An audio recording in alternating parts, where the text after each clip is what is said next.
everything for our president. I want to let the city boys know that our loyalty to our governor is of no break, no gear, no sense. Yes, sir. The explanation is this. Very simple. Anything the governor tells us to do, we cannot argue. Bang. Because he has all the special advisors, all the special assistants that will tell him, we as a party, we have no sense when we are with him. Yes, sir. No break, meaning that if he has carefully decided to send us on errand, we have no break anymore. Where they go? No gear. If you have ever seen a vehicle, most especially a truck, that has no gear and is descending, you know how deadly such a vehicle is. That's what we are as a party in this state. Because we have no sense, the governor has already told us that 3.5 million votes for President Bola Ahmed Tinubu No going back. Oh. must be guaranteed. It must. And it's already settled. Live. So I want to tell all of you It's a bit the game. that even before you came, before the minister started telling us all what the president have been doing for this nation, we don't even want to hear, because we have no break, we have no gear, we have no sense. 3.5 million vote is guaranteed for the president for 2027.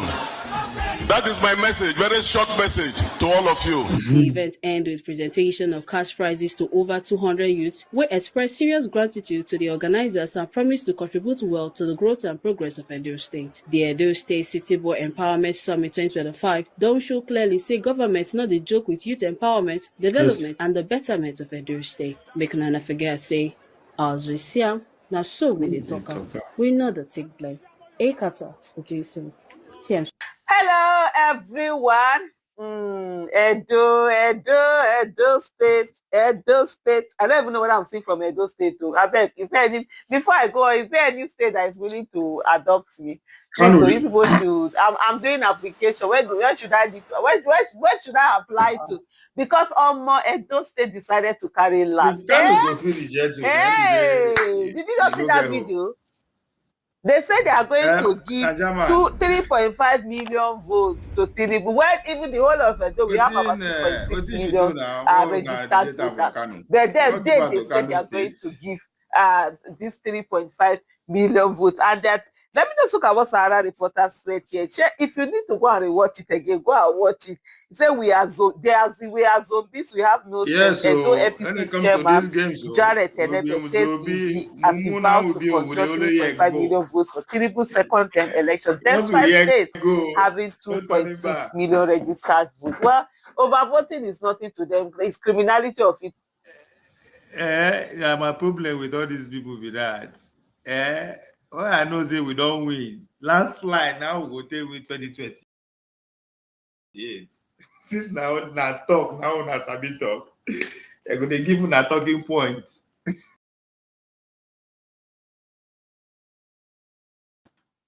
That's my governor. Nigeria say how many be registered voter in Edo states? We no one know. We'll give her 3.5 million. I want to promise her with that. Now they find how many registered for Edo. That's now a problem. Their promise we say that 3.5. The way is they go safe. Maybe by next year now we'll increase that to like 4 million. All these are all that they talk so. Now Sabi, no worry, don't be bothered about where we will get them. When that time reach, we'll give them. Let the time reach now. It's even a problem. By next year January, we look at 5 million. You don't have voters card in those states. We don't need to worry, Aisha. If Kano no agree accept them, I don't know. Nobody go be accept them with that. Maybe a number of people. They are so they go reach the next election, they go soon lose. Now the game be that, now the strategy be that. Just constantly to where they hit them the most. Creator, that's what they do. So give them content. Move people. Like, I say they can't. All these people will go school. I get problem with them. The man doesn't go give, even if he doesn't go give 1 million. Add that one thing affect you as an opponent. Go and use it against him. Instead, we now go spend days, weeks, they fight, they beat time battle. How na no go lose? If to say we not get plan to win, all this we not going to pay attention with it they talk. They ain't got no plan to win. They just go they run their mouth. My guy, this my guy, this my guy, this guy. CVR. Governor, as when you wake up in the morning, you get to find us here. I bring to you the updates of every single story and what went down. But yesterday, Edo State Governor celebrating 1 year in office. It was drama-filled. It was filled with celebration, pomp and pageantry, like some would like to call it. And Akpako, as they shout, Akpako Governor, and so on. 1 year in office, achievement, what people. But one thing that stand out, it had to do with a speech that was made by a very a member of the governor's cabinet. He's also one who has come under fire a lot of times. For making some statements in which many have termed to be very reckless. Nevertheless, on this particular day, as the governor of Edo State was celebrating 1 year in office and reading out some of his achievements, looking into what will be done.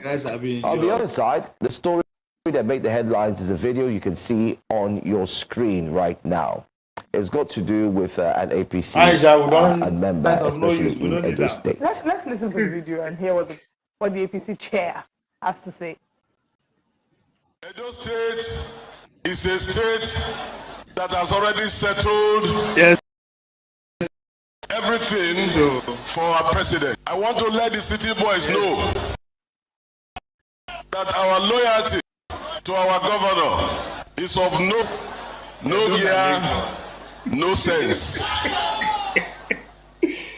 Yes, this. Anything the governor tells it's final. We cannot argue. Because he has all the special advisors, all the special assistants that will tell him, we as a party, we have no sense when we're with him. We don't give all our things. No break, meaning that if he has carefully decided to send us on we have no break. No gear. No break. If you have ever seen a vehicle, most especially a truck that has no gear and is descending, you know how deadly such a vehicle is. That's what we are as a party in this state. Because we have no sense, the governor has already told us that 3.5 million votes for President Bola Ahmed Tinubu must be guaranteed. And it's already settled. It's settled. Hello. All right. So we have that video. Are you surprised? I'm not surprised because that my chama olam bottle anytime I meet her, he go collect bottle. He understand the times that we are in. You know, as the opposition don't give their brain to content and journalists and whatnot, we don't give our brain to our governor. It's safe. It go dey safe for our governor, and our governor is in charge, so our brain go dey safe. instead of giving to all these so-called journalists and content creators, we give our brain to our governor. So our governor is always right. That's another thing. Our opponent, no, he's always right. So and if he say now 5 million voting once, hey, we don't get choice now. Now go. Only go with the year. Go. What does it go? That's it. So if we say now 5 million, we take inspiration from grab it, seize it, run it. Easy. I don't know what all these dumb people, all these olodo people there. They don't treat their common sense with education. They say they always make this point. Those days now 2 million vote register. Right? And the president himself said it's not Sabbath halakha. And nobody. So one day say go and get million, we go there, we grab it, we declare, we win. More not go there argue, more cry. That's it. So it's that simple. But the fact that the intellectuals wrap their head around this give me hope that we are still going to win. Okpebholo will win. Landslide. Bola Tinubu, the same thing, because it's obvious these motherfuckers and they don't get any plan. They are not working. They don't get any. You say, oh, perhaps you plan to fail. That's as simple as that. So they don't have any concrete plan. They are not working to making sure they don't lose an election again, to just run their mouth. So since they like to talk and they meet their match. About that their match, they will give us something to talk about every week until election come. We rig up again. They use to rig up again. And then you now go back to complaining. Ridiculous thing. So let's see them. See them now. This is the same where Governor Monday see people that take serious. They they sit down, cross there with cup of tea. All of them looking fly. God, who do that like this? See there. See, I look style. I don't get problem. I cannot even relate. I cannot even relate to the Edo people. They can't relate to an average Nigerian. See there, looking fly. They analyze politics. Don't wear the infinity cap. The ESCO, that if they don't wear the infinity cap, so they shouldn't come into get our ESCO premises, into the secretariat. Then the Charity Tinubu went to step up to say that those who don't wear the infinity cap will be suspended. And now we've progressed even further to admit that the members of the party have no sense when it comes to the government. I want this kind of job. I would say that loyalty is an ingredient that is necessary for politics. But loyalty also has to be done with some measure of decorum, especially when you know that Nigeria is sensitive. We're very sensitive with how we view our politicians. Nigerians take them with a pinch of salt, everything they say and do with a pinch of salt. So maybe, I don't know who advises them to be careful. I don't understand. Nigeria take what politicians say with a pinch of salt. So already they don't trust politicians. So why are you now concerned that the politicians they talk anyhow? He followed by saying that they should be very careful. Not talking to the citizens of the state.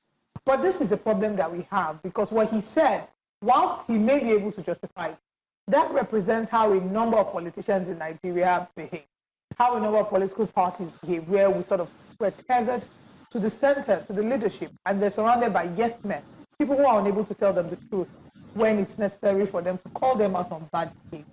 That is a concern.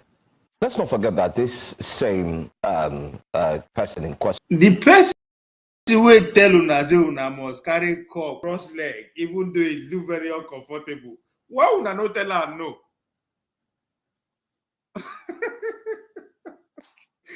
Why would I not tell? It's obvious. It's very telling. It's very obvious that that's not so normal. It's not unless you want to, now you are performing a show, you are following a direction. Say you actually want to talk. You see, now they are projecting morality, they are projecting uprightness, they are projecting how, those waiting scooter they made them they do, how to speak, how to talk, how to sit, how to eat.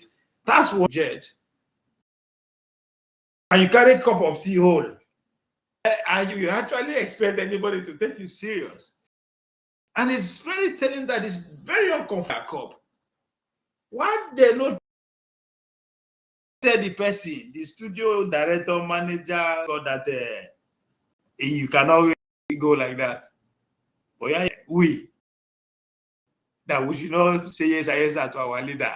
You see these people? They still don't get the point. They still don't know what is playing out. The days and help average Nigerians to vote in their interest is all that over the years, nothing come out of it. Make I continue. I'm very entertaining. That's one that I just mentioned now that said if they don't come with a Jagaban cap, they'll be suspended. Yes, and he's known to make very, very, I'm trying to look for the right word. He's known to make very, let me use the word, unfortunate statements. Statements that shouldn't be made by one who presumes or calls himself a leader. For instance, he also had made a statement that he hates Peter Obi. And he did not hold back. And while he was at, he said, yes, that he hates him. He used the word hate. And here he is again. He does hate somebody. He also has a clear statement here saying that that they're zombies. In other words, that they have no break and so on and so forth. Where I have a challenge is the statement of we have guaranteed Mr. President over 3-point-something million votes. That's what now we are looking at. I think we have to be careful with this sentiment we're banding or that's being shared around, especially by politicians. Because when you say you guarantee, the Constitution does not allow an individual or a party, and I stand to be corrected, by whoever, does not allow to say, I guarantee you XYZ number of votes. Especially in a country where vote buying is a major challenge. And I think I should step up right now. This is where Josh Amupita should come forth and possibly put a press release out there, putting these politicians on their seat and letting them know. If you are so confident that he has gone against the Constitution, sue him. That's my problem with all this. That's how they go lose. This is a competition. If you notice any wrongdoing from your opponent, what are you supposed to do? You either go to work with that, capitalize on it, or you sue them. Grandma, keep going. Listen, going forward, nobody should be able to make such statements in public, telling whoever it is, whether it's Mr. President, that I guarantee you 3.5 million votes. One would say it's just an exercise in fruition, you're just assuring the president, or one would say you're just saying it's futility, you're just talking about it rather. But then again, like we say, in a country that is struggling with vote buy, let's be very careful when they come out in public and say, I guarantee you. Guarantee can also mean that you are, in other words, you're going to do whatever it takes. Doing whatever it takes exactly to that. You see, this guy those numbers. Especially because we are being bedeviled. Exactly, that's what it's like vote buying, voter return.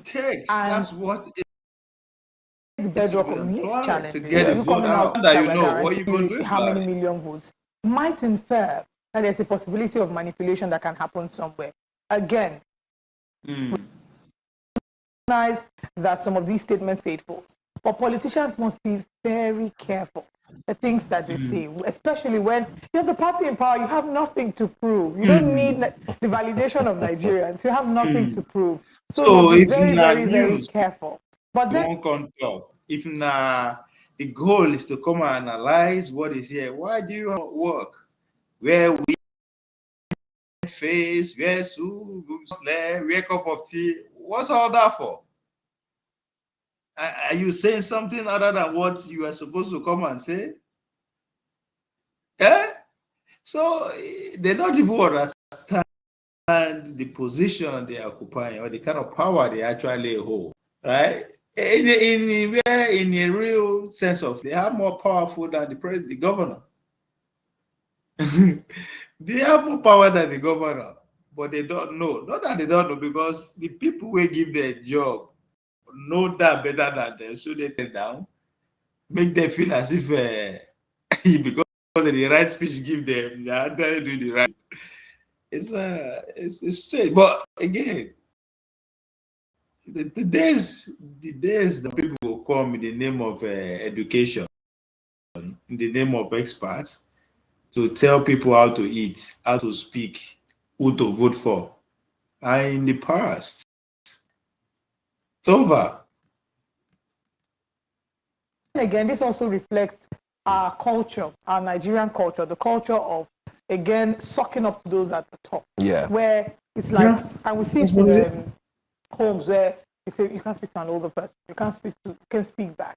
These are cultures that are being challenged now, where younger people can say, no, I don't agree with that, sir. Or I don't agree with that, ma. You can question and ask a question. Yes. We can't carry that mentality. And if that generation thinks that the kind of politics that they run, where it's like the word of the governor is final, it's law. He says that the governor has advisors so that the rest of them have no say, meaning that they will leave it for the advisors. But that's not entirely correct. Yes, he has advisors.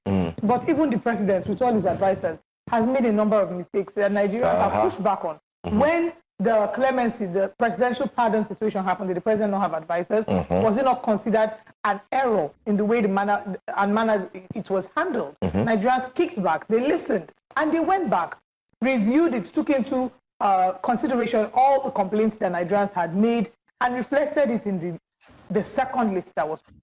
All this media. I don't know. I don't know them personally. But I cannot talk that dumb and stupid. Let me just the popular one. The way that they spin things. Okay, now I'm not saying they know, as I said. If they don't know, the owners of this platform know what they are doing to give them job. So all of a sudden, a president that people don't even want to recognize him at a point president is disgusting. As far as they are concerned, he is a stain to the office. A drug dealer, a dictator, this and that. But all of a sudden, they are speaking to another side that they are forced to speak to. So the man can be this considerate. Listen. Oh, actually push back. It would. So you see why. So for them not to actually be put one or two together to know that before they actually put that 1 million list that the presidency put out, people actually sit down and deliberate through that they are talking about. But they decide to say, let's do it anyway. And see the level of how Nigeria will respond. Yes, they are looking for. And again, we give it to them. So everybody narrator say, oh, they consider, but all these are premeditated. These people are not stupid.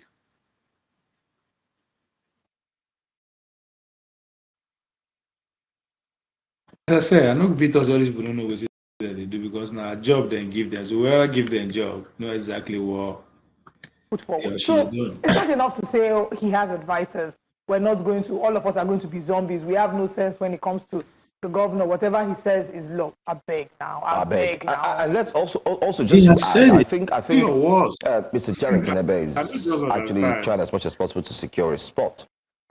Just 2 weeks ago, we also heard that there's a scuffle, even within the APC, that he shouldn't come back as chairman. Just 2 weeks ago. And there are also plans to equally tout the chairmanship elections. So his job, as it were, according to some stakeholders in the APC, his job is on the line. So you would also wonder why someone will come out and make, such statements as well. But then again, we have to be very careful, and that's what we're highlighting here.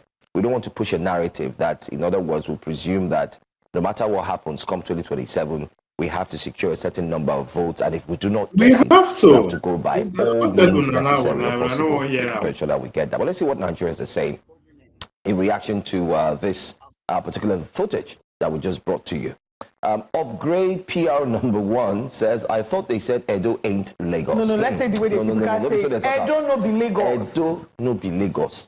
What on earth is going on in Edo? 3.5 million voters. One is 2.6 million registered voters in the state. Now, is what we're talking about. Let's go on to another quickly. The testament, not you should personalize it, because achieving 3.5 million votes in a state that has less than 2.5 million registered votes and less than 2 million active.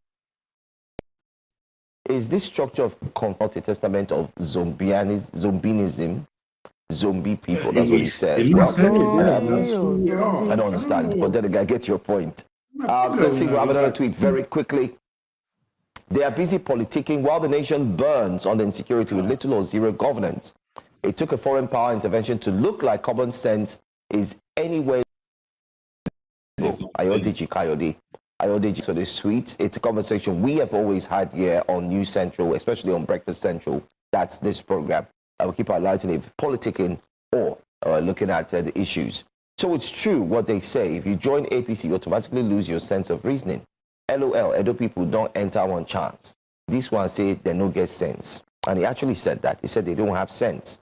They don't have break. That anything the governor says, we are going to write on this one. Let's look at the updated voters register. Are we done with the tweet? Yes, we're done. We're done with the tweet. The updated voters register in Edo State, according to Dr. Tinubu Onuoha, the State Resident Electoral Commissioner of INEC, who made a presentation at the State INEC office. These people ain't getting this. Edo State, going by the updated voters register, has 2,629,005 intending voters. This is just the beginning. This was sometime in 2024, September 21st. This was in 2024, right? So if we have, and then they said that prior to the recently announced CVR in the state, the total number of registered voters during the 2023 general election was 2,501,081. So beyond 3.5 million from us. So the candidate voters registration shows that you have less than 2 million voters who are active, but you have a total of about 2.5. So you see, I hope INEC sits up.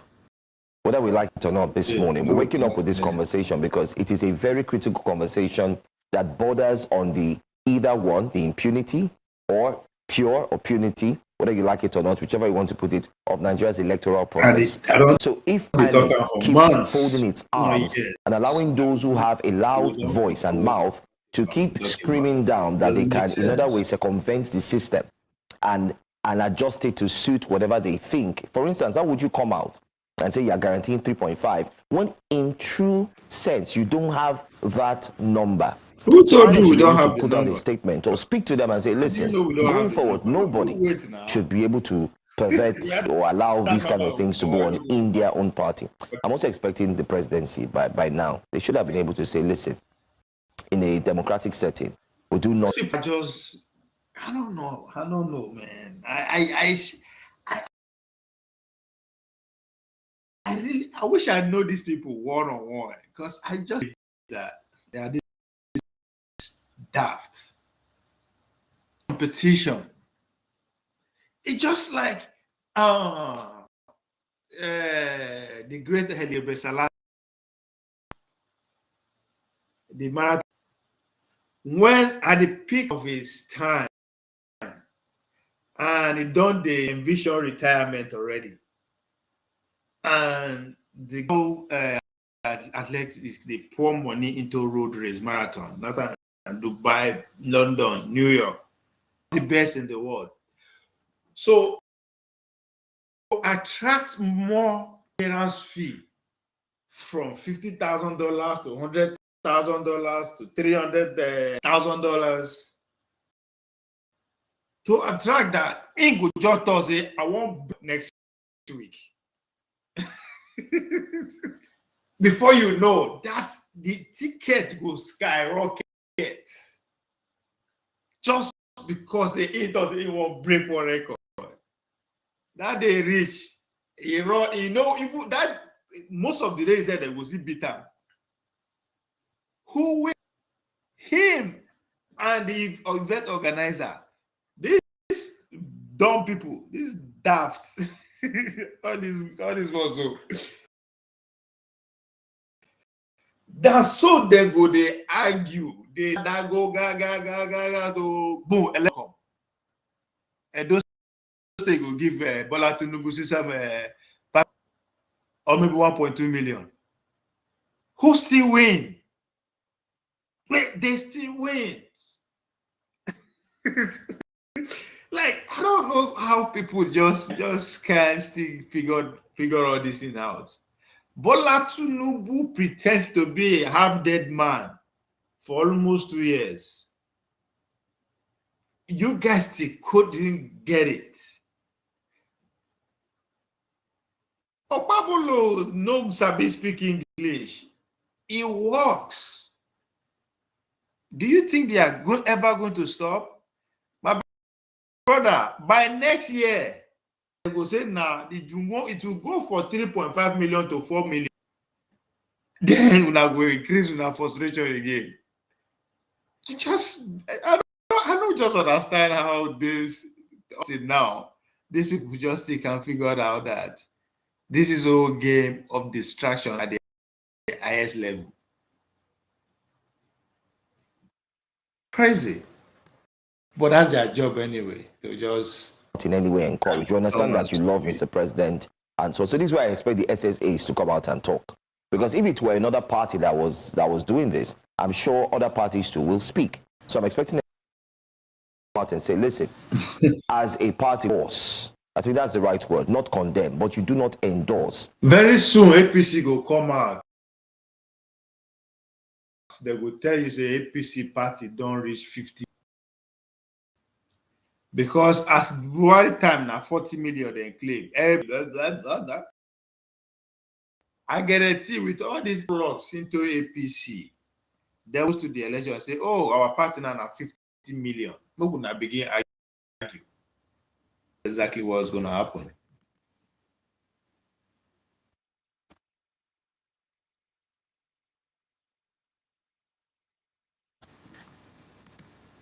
That party faithfuls to guarantee XYZ number. Also highlight in his speech that if we are doing well, the people will choose. Again, to mention that, like you just, there's no the last competition out there. Why do you expect them to? If you've done great as an administration, you don't need to do too much. Nah. People's votes will reflect that you've done well.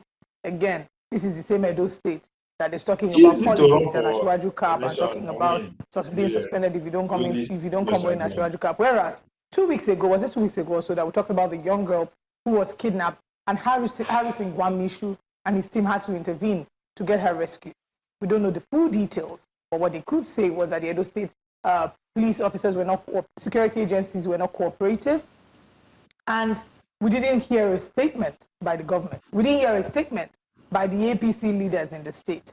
If you are going to be doing politics, nobody's saying you should not play politics, but at least show that your politics has a human face. When there are issues that are bedeviling the citizens, speak up, lend your voice. It's not pick and choose. Since you want to, throw your weight behind the governor, nobody says you shouldn't. It's important that we all support our leaders. But while you're doing that, do things the right way. Anyway, let's move on from that conversation to our next conversation. The Minister of Foreign Affairs, Yusuf Tugar, has said that Nigeria's constitution forbids religious persecution. And that we agree. But whether or not religious persecution is happening is another conversation. Let's take a look at this video. Nigeria's constitutional commitment to religious freedom and rule of law. All the answers are in there. And this is what guides us. And this is what shows that it's impossible for there to be a religious persecution that can be supported in any way, shape, or form by the government of Nigeria at any level, be it federal, be it regional, be it local. It's impossible. And our laws are there.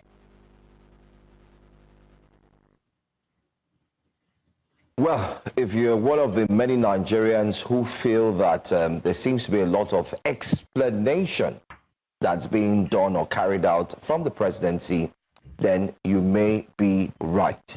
Well, there you have the Minister of Foreign Affairs there, highlighting again to the international community that, listen, we are not a country that stops or tries to hold back and forbid other religions from carrying out their either forms of worship or any way they want to carry it out. We're not such.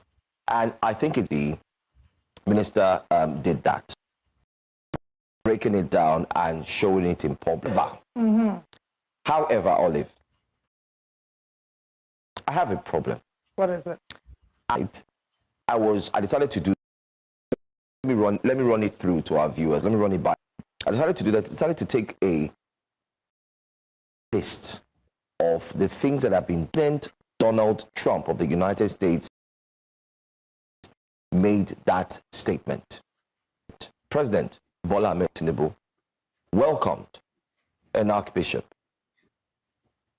and the pictures, guess what, are everywhere. He welcomed a bishop, a man of God, let's put it that way, and he came into the presidency, and there were pictures, photo-ops, shaking hands, they had a conversation, and so on. And it got me. What's Professor up to? Hello and welcome to Breakfast on News Central here today. We are looking at some of the biggest stories that's making the headlines on News Central and definitely on every other media space. Not forgetting to stories that you can use and stories that tell a lot that will affect your decision making, and most importantly, that will help you understand better what is really happening in Nigeria and beyond. My name is Joe Hansen. And my name is Olive Emodi, welcoming you this Wednesday morning to Breakfast Central. Thank you very much for joining us and starting your day with us. As usual, we're streaming live on YouTube. If you'd like to share thoughts, we want to hear them. We want to read these thoughts. I'll be heading to YouTube and taking your comments in the chat box. Benga is away for a bit, but not to worry, he's connected virtually and definitely watching the show at the moment. But we want you definitely to be a part of the show. Welcome and thank you very much for joining us.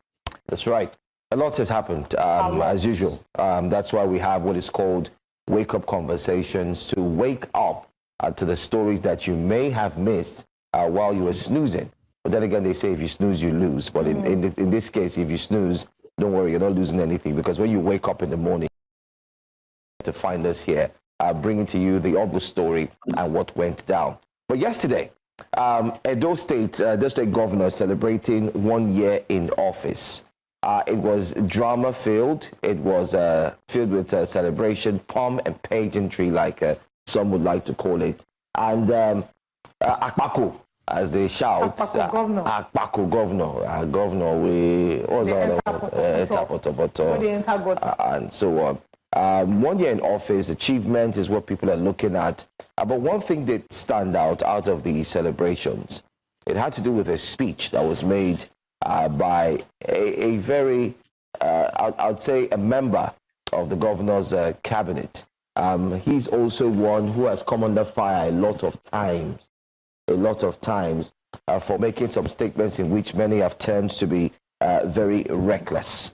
Nevertheless, on this particular day, as a governor of Edo State was celebrating 1 year in office and reading out some of his achievements, looking into what will be done. On the other side, the story that made the headlines is a video you can see on your screen right now. It's got to do with an APC a member, especially in Edo State. Let's listen to the video and hear what the APC chair has to say. Edo State is a state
War Room.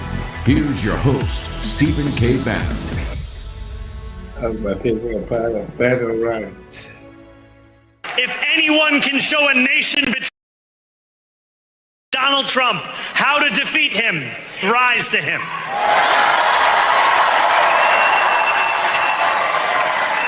And if there is any way to terrify a despot, it is by dismantling the very conditions that allowed him to accumulate power. This is not only how we stop Trump, it's how we stop the next.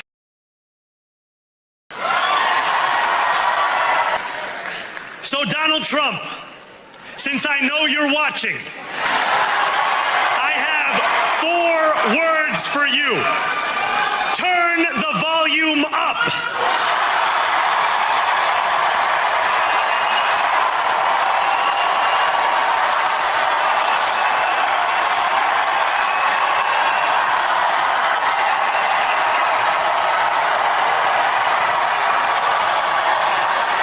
I think he missed an opportunity. I think the Mamdani that we saw on the campaign trail, who was a lot more calm, who was a lot warmer, who was a lot more embracing, was not present in that speech. And I think that Mamdani is the one you need to hear from tonight. There are a lot of people trying to figure out, can I get on this train with him or not? Is he going to include me? Is he going to be more of a class warrior, even in office?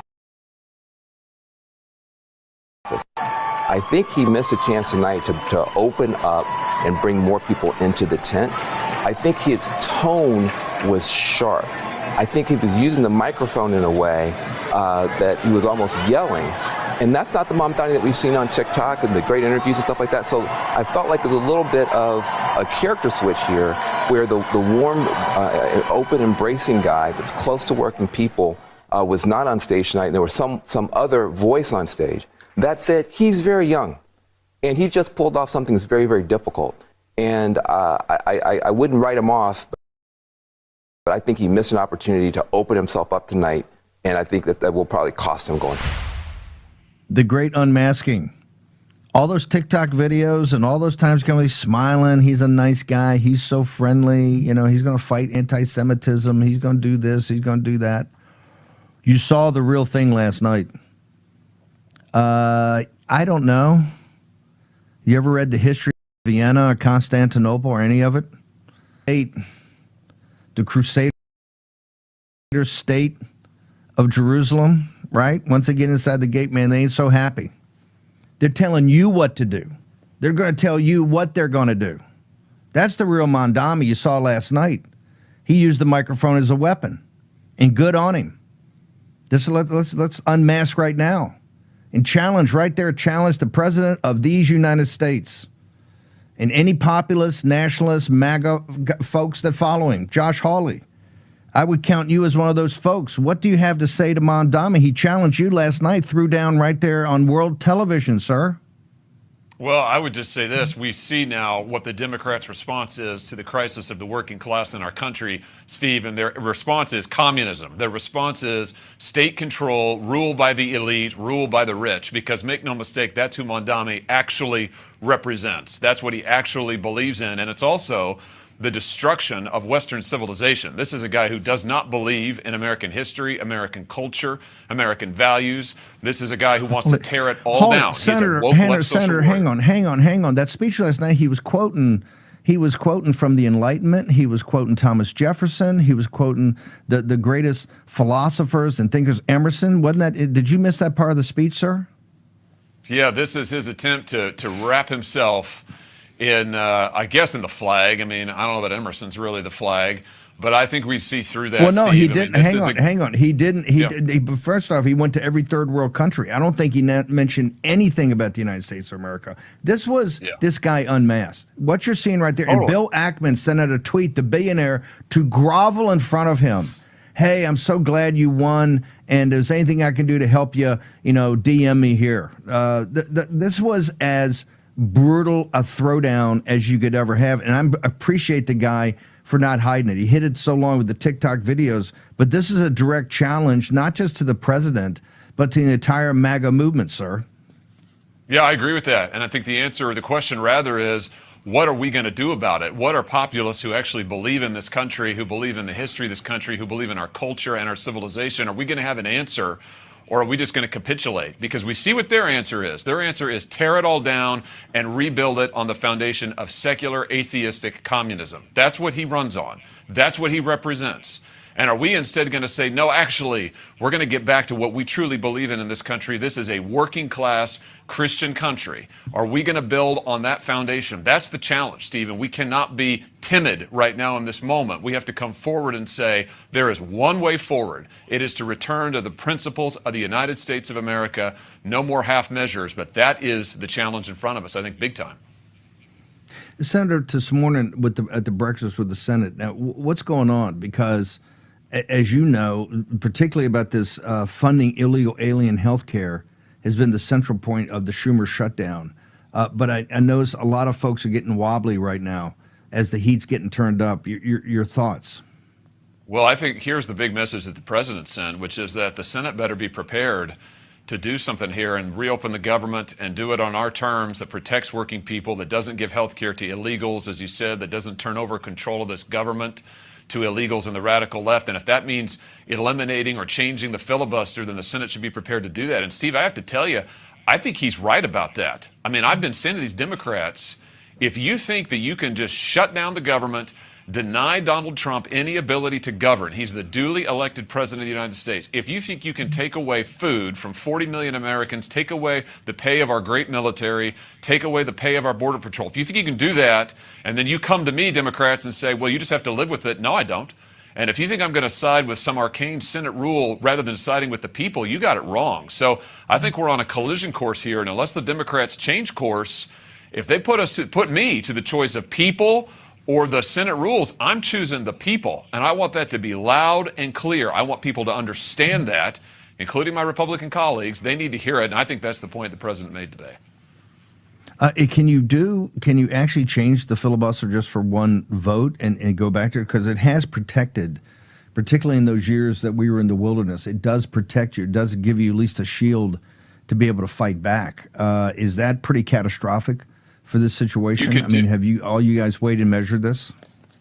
Yeah, you can change the filibuster in a lot of ways, Steve. And I would just say to the Democrats out there who now, after voting to do this multiple times, are now hyperventilating about it. Listen, if you want to prevent this, then reopen the government without health care to illegals. Stop the hostage taking. You know, in my state, they are holding hostage thousands of military men and women, thousands of agents, law enforcement agents, and thousands of people, needing working people who cannot eat. Stop the hostage taking. I mean, this is really, the Democrats have a choice to make here, but I think Republicans have got to be clear that we're just not going to capitulate and allow this to go on forever. And so to your question, yeah, there's different ways to change or reform the filibuster. You could do any number of things. You could make people actually hold the floor like they used to in the old days. You could change the vote threshold. You could say we're going to carve it out for certain things and not for others. But I think the Democrats need to know that, are we going to be the party of the people, or are we going to be the party of the Senate? And my view is we need to be the party of the people. From the Democrats' perspective, because the illegal alien issue is under everything. It's about the census, the redistricting. It's about sending ICE into Portland. It's about the fight in Chicago. Everything goes back to how they really have a party. And if they look at the math last night, from New York City to New Jersey, the big urban areas of New Jersey, to the Commonwealth of Virginia, particularly the Northern Virginia, and to California on the redistricting. They're going to sit there and go, we can't give up the illegal aliens. That's the bedrock of our party, that and the visa scams. So why would they do that? Why would they do that to open up the government? They have no incentive to do that unless we really take this messaging and go up about 9 levels. I think from their perspective, they're going to say, hey, we just won. We won on illegal aliens, and we won on in particularly in these eastern states and in New York City with all these visa scams that have been around forever. Hell, Mandami is here illegitimately. He's only been here 6 years, a citizen of Uganda. Why would they work with you guys at all? They're just going to say, screw you. That's exactly what the president said this morning, Steve. He made exactly that point. And he said, I think unless we get serious and show that we are serious about reopening this government, and not just that, but passing legislation like voter ID, like voter integrity laws nationwide. You know, we ought to ban ballot harvesting nationwide. I've had a bill to do that for years. We ought to do that. The President talked about that today. We ought to require national voter ID. We have it in Missouri. We ought to have it in every state of the union. He talked about that today. Unless we get serious about passing this legislation, Steve, I think you're absolutely right. Decades ago, that they could flood the country with illegal immigrants, and they could over time sort of wash those people through and get them registered as voters. And now, as you know, in many states, liberal states, you can't even ask for an ID. You can't check citizenship status, including in federal elections. That ought to be illegal, because this is the Democrats' long-term strategy to never, ever surrender power. As one of the president's biggest supporters, and you're the fire-breathing populace in the Senate, the pressure is going to come starting this afternoon by the donors and the moderates and in the moderate, conservative Inc. media, that MAGA's too hard, that MAGA's too tough, that MAGA's too unfeeling, that you've got to ease up, you've got to change your policies, you've got to accommodate. How are you going to, someone talks to the president a lot, how are you going to advise the president about the path forward? I think the answer to all that is that what we've got to do is deliver for the working people of this country who put the president in the White House, who put me in the Senate, who gave control of the Senate and the House to Republicans. If we don't deliver for these people, and this is what the president was saying this morning, if we don't deliver for these people, we're going to see more mandamis. We're going to see more socialists and communists out there taking control, because working people in this country need champions, and they need help right now. It's why Donald Trump got elected. It's why he's pursuing the policies he's pursuing. But I just think the message to Republicans is start delivering. Start delivering on the agenda that we ran on. We've got to help working people. We've got to get them their jobs back. We've got to get them their wages up. We've got to make sure they can afford health care. And we got to get moving on it. That's my takeaway, and that's my message, and that's what the president said this morning, and I think he's right. We bringing you in, we cut off. We were listening to the arguments over the Supreme Court. John Sauer, the Solicitor General, arguing just brilliantly, highly complicated about trade and tariffs and all of it. Your thoughts on that, sir? Well, I think it's a hugely important case. I think that the president does absolutely have the authority under the law, statutory authority, to impose these tariffs. I actually think, Steve, he's got it in multiple different statutes, including the famous Smoot-Hawley tariff from back in the 1930s, which explicitly gives the president the ability to set tariffs up to the levels this president has. I'll just say this, I mean, setting the legal niceties of it aside, if the president can't do this, if the court strikes this down, we're looking at a complete economic 180. I mean, he has raised and is on pace to raise like $1 trillion in new funds for this government that can help us with our deficit, help us with working people. He's reshoring jobs. You know, if the court takes that out of his hands, it's going to be a huge, huge problem. I don't think people appreciate how big of an impact these tariffs are making. That's what we played it live. Senator, your social media and website, how do you get to your writings and all your current thinking on social media? JoshHawley.com, and then @HawleyMo on all the social media platforms. Thank you, Senator, for taking time to come and visit with us today. Appreciate it. Thank you. Right there, Josh Hawley, one of the, if not the leading populist in the United States Senate. Mondami was coming for MAGA last night. So what are we going to do about it? We're going to curl up. You're going to do what Bill Ackman did. You're going to send out a tweet. Have everybody in the audience send it on social media right now to Mondami. Oh, it's so great you won, and we were wrong. And if you need any help, I'm here. DM me. Slide into Bill Ackman's DMs. How about that, Mondami? The billionaires are all going to collapse because they're all gutless, and none of them are MAGA. Not one of them. Short break. John Solomon on the other side. In America's heart. Still America's Voice family. Are you on Getter yet? No? What are you waiting for? It's free. It's uncensored. And it's where all the biggest voices in conservative media are speaking out. Download the Getter app right now. It's totally free. It's where I put up exclusively all of my content 24 hours a day. You want to know what Steve Bannon's thinking? Go to Getter. That's right. You can follow all of your favorites. Steve Bannon, Charlie Kirk, Jack Posobiec. And so many more. Download the Getter app now. Sign up for free and be part of the movement. Okay, welcome back. Take your phone out, text Birch Gold. Here's how you do it. Bannon, Bannon, 989898. You get the ultimate guide for investing in gold and precious metals in the age of Trump. I don't care what Mondami says. What'd he say?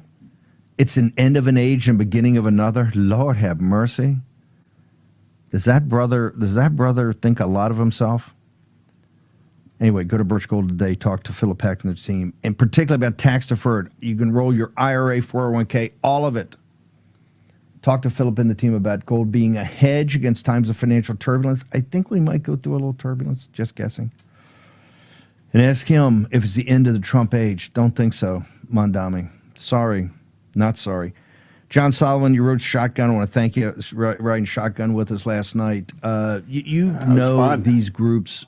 You've investigated these people for decades. Yeah. Tell me your thoughts, as you had a chance to sleep on it, of Mondami, particularly the speech he gave last night, which was, I would say, up in the grill of the President of the United States, MAGA, and American citizens, sir. Yeah, listen, it was an anti-American speech. It was, we are globalists, and the Intifada is more important than the American Revolution. And you see in very subtle ways the extremist that he really is, that he tried to paint down a little bit in the last few weeks of the election. But I think the most important story for everybody to read today is up on justthenews.com. It was written by my extraordinary colleague, Jerry Dunleavy, great investigative reporter. He got inside the DSA New York group, which is the group that Mamdani belonged to before he started to distance himself. And they had a meeting this weekend that they allowed Jerry to attend. And you can see what they talked about. They are going to force the city of New York to divest from anything that is Jewish. They're going to stop the New York Police Department from training and getting certain capabilities that they don't like. They're going to regulate land sales. You may not be able to sell your piece of land in the future to who you want if the mayor doesn't like that. And then there's a lot of other agendas that are all in there. The purpose of this meeting was to make sure that the group that helped elect Mamdani in the primary and last night will have a seat at the table and will pressure Mamdani until he delivers what he told them privately he would deliver. The wish list looks like something from a Soviet republic, not something from an American capitalist city like New York City. That is the Mamdani you're going to see from this point forward, not the jovial, cool-looking kid from New York that talked a good game. This is a guy that is beholden to the socialists who got him in office, and their values are very different from those that built the Big Apple. Your thoughts? I know you don't deal in the politics of it. You're more of an investigative reporter. But the path forward. If you were to advise the president, he's going to give a big economic speech at 1:00. He already met with the Senate about the shutdown. What is the path forward, sir? Well, we needed that economic speech 3 weeks ago. We spent the last 3 weeks heading into the election not addressing what the Democrats' real motive was in the shutdown. We did here at Just the News, but the political establishment in Washington failed to tell people what this is. The Democrats handed the Republicans the ultimate populist storyline. They shut down the government so that their big insurance donors could get $400 billion more in subsidies. By the way, you, the American people, don't get those subsidies. They go straight to the insurers. And if you don't use your insurance, any Obamacare insurance, they still get to keep of it. And here's the story that the president and his team and all of the Republicans should have told the last 3 weeks. Since Obamacare went up, profits for health insurance companies have soared. The American people in their back pocket haven't soared like the insurers. And as insurers became more and more ingrained in Obamacare and enriching themselves on it, they became more and more Democratic donors. Do you know who one of the largest donors to California's Prop 50 was? It was the insurance industry. Why? They need those extra House seats to make sure that those incredible subsidies that we're sending to enrich fat cats and insurance companies will continue, that the gravy train continue. Now, that was a gift to the Republican Party. We wrote about it daily here at Just the News. I just heard Josh Hawley. I didn't hear him talk about that. That's how you connect with people who are trying to figure out what's on your dinner table, whether you can afford the next meal, the next mortgage, or the next thing. The Republicans abandoned their economic populist connection to the American people the second they got in power. They went back to their PowerPoints and they went back to their foreign policy. This country is still not convinced the economy is working for them. Donald Trump said he would. Now, there's a story to tell. Egg prices were way down. Gasoline prices are way down. Interest rates are coming down. I didn't hear any of the leading candidates lean into that Trump success. They ran from Trump. They ran from economic populism. It was the worst executed strategy you could possibly have in this midterm election. The Republicans were given gifts. They were given a socialist, a murderous attorney general candidate, and they couldn't defeat them because they got away from the playbook that just got him elected a year ago. The other thing is, Donald Trump forgot that he got 4 million people out to the polls in early voting that never voted before. That was the Lee Zeldin AFW operation. Those were people that were on the sidelines. Last night, Mamdani got people in Brooklyn who've never voted out because the socialist streetwalkers got them going. Republicans didn't run a get out the vote operation, particularly an early vote operation. Mamdani won 3 weeks ago. We didn't need election day. He had won 3 weeks ago. Republicans had no response in Jersey to that, no response in Virginia. I live in an upper middle class neighborhood that settles elections in Virginia, Prince William County. I didn't get a single Republican canvasser to my door in the last month. I got 13 from the left. That tells you the failure. Wow. These are basic things of elections. And what won Donald Trump the election in 2024, his political team failed to implement in the April election that gave up the Wisconsin Supreme Court and in these elections in November. It's about ground game and economic messaging, and they whiffed on both. John, you've got a bunch of updates. In fact, you're breaking some news on the investigation, because I can tell you one of the frustrations of the MAGA movement is like, where are the perp walks, right? We're 9 months into this thing, a year from the day we won. It's the anniversary. What do you got for us?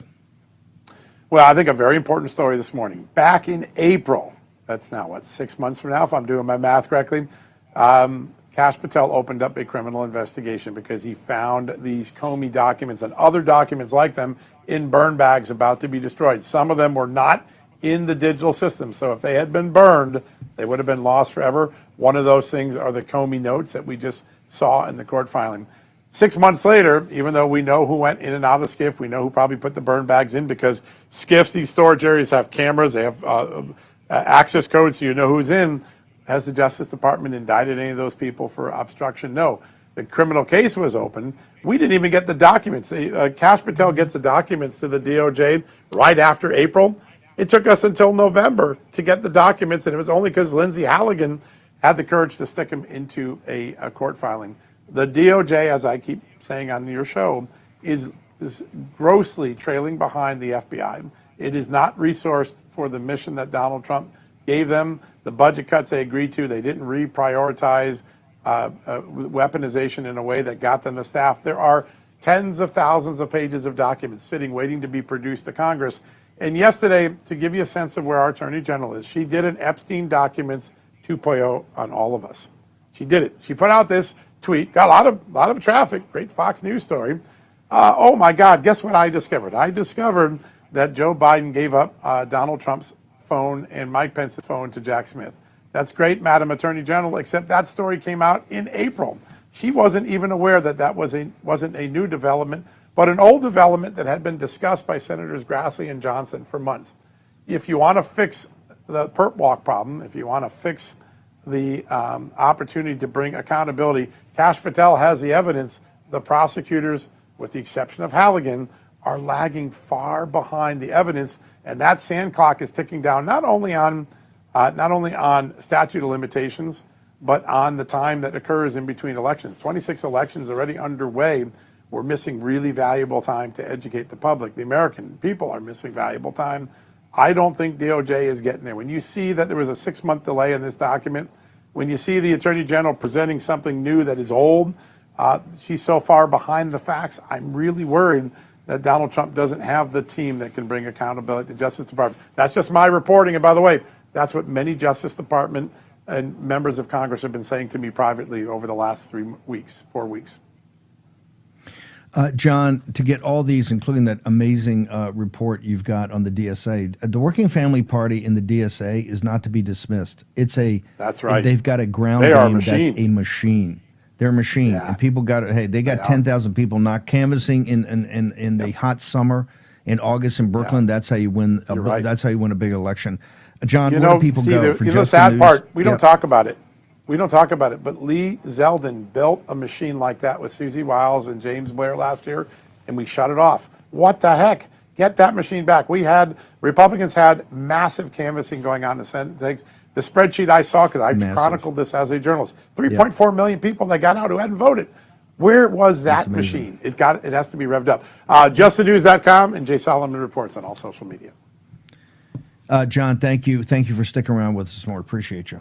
Yeah, we had a lot of fun last night. Thanks for having me on. We did. It's not. You can't take this passively. The excuse to say, well, these are blue states, no, that's not going to hack it. Of course, New Jersey is a blue state, but it was trending our way. And we got smoked. And yes, the Scott Presler effort is very important. It's got to continue on, but that's not going to get you these victories. It's getting them out on game day. You can register them. You got to get them out. You got to give them a reason to get them out. We don't need pats on the head. We need maniacal focus. Focus, focus, focus. And you have to confront Mandami, and you have to confront Newsom. If you don't confront them, they're going to run the tables on you. These people know how to play smash mouth. It's not time for just a pat on the head and, oh, it's all going to be fine. It ain't going to be fine unless you turn around and make it fine. Short break. Back in a moment. Surplus 39%. That is just not something that any president has ever had the power to do in our history. And the idea that Congress, by implication, did this in 1977 and handed him all this power, I think is really difficult. Just ask the other. Go ahead. Let's start with just the bare statutory language. You have arguments about structure, you have arguments about history. There are strong arguments, but let's just start with the bare statutory language, regulate importation. If we disregard all of the rest, would you dispute that that would include the imposition of a fee? So if it's revenue, yeah, we do dispute that, absolutely. What if there were a statute that said, suppose that there's a particular national park that's very crowded, and Congress passes a statute that says the National Park Service may regulate admission to the park. Would you say, well, that does not allow them to impose a fee? So, Your Honor, sometimes we think of fees as not revenue raising, but rather capturing the cost of government services. In your example, the going to the park, that may, those kinds of cases, which I think. Suppose it goes beyond the cost of running the park. Congress just wants to control admission to the park, regulate admission. Wouldn't that include the imposition of a fee? So if it doesn't raise revenue, then and it's not about that, then I think that's fine. If it does, it raises revenue. Then I think it's a tougher the hypothetical. That wouldn't apply. So I think in that circumstance that it wouldn't be a regulation in context. It wouldn't be permitted. That is, at least in the context of tariffs and trade, we know, Justice Alito. Okay, well, that gets into your other arguments. We start out with the bare statutory language, and that was what my question was about. Do you think all tariffs are revenue raising?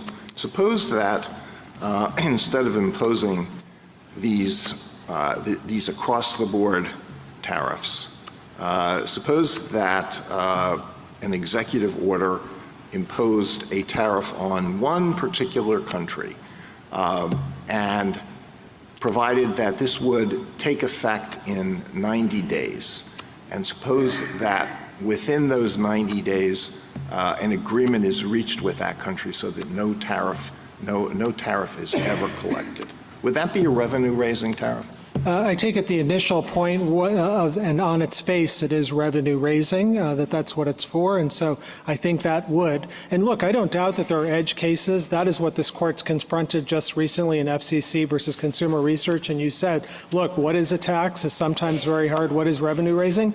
This is obviously revenue raising. Their own brief to the court says it's going to raise $4 trillion. And Justice Alito, you in your Consumers Research dissent, or Justice Gorsuch's dissent dissent that you joined said taxation is special and different, and it is the most powerful thing the government does. And the idea that Congress, when they know exactly how to write tariff and tax statutes, gave this power by implication through the word regulate, I think is very, very hard. Well, you cite many different statutory provisions that impose tariffs. And you have a point if that's the relevant universe. What if the relevant universe is tariffs that are imposed in emergency situations? Yes, so I think it cuts the other way. So, you know, as Justice Jackson said, it's when you're in an emergency situation, the statutes actually have to speak with more precision. The public needs to know because emergencies beget emergencies. And I would say the best way of understanding what Congress does in emergencies is to look at their emergency That's Neil statutes. Cattell. You see him on, we have many clips of him. He's actually arguing for the companies. We have many clips from former, I think, interim Solicitor General. I don't think he ever got Senate confirmed. Also buried lead, Boris Epstein's professor at Georgetown Law. I'm just saying. Very crafty guy, but very smart guy. These arguments today are pretty intense. We will have a summary of all this with experts on it in the 5 p.m. hour, plus a analysis and maybe some clips from President Trump's going to give a major economic speech at 1 p.m. And I can tell you behind the scenes, there's a lot going on, a lot of pressure on President Trump now, and he's trying to put pressure to figure out how to end the government shutdown. What we can't do is ever concede with the Democrats. Their entire strategy is built around illegal aliens and foreign-born folks. That is the lesson last night of New York City. You're paying for 40 or 50 years of bad immigration policy, and the billionaires and the corporatists in Silicon Valley gaming the system to take away your jobs and to give them to foreigners. That's what last night sounded like. By the way, when you first cut on, it sounded like you were in Bollywood. Now, I have no problem with Bollywood. I think that stuff, I think a lot of that content is absolutely amazing, okay? But the mayor of New York City, and he's up in your grill. We'll play that again and again. You got to watch that speech. He's not so happy-clappy now, is he? Remember how happy-clappy? He's nice. He's a nice Obama. He's a more articulate young Obama. Remember that? No. In that speech, he's telling you what he's going to do and what you're going to have to just live with it. Because that's the way it rolls, folks. And you either stop it now, oh, Bannon, you MAGA guys, you're too hard, you're too tough. You either stop it now or it's just going to metastasize. Look what's happened down in Texas. Got a fighter on our hands down in Texas, folks. Got a big old fight on our hands. Got some clip today, some guy, I don't know, London, Paris, saying, hey, Texas the new Mecca.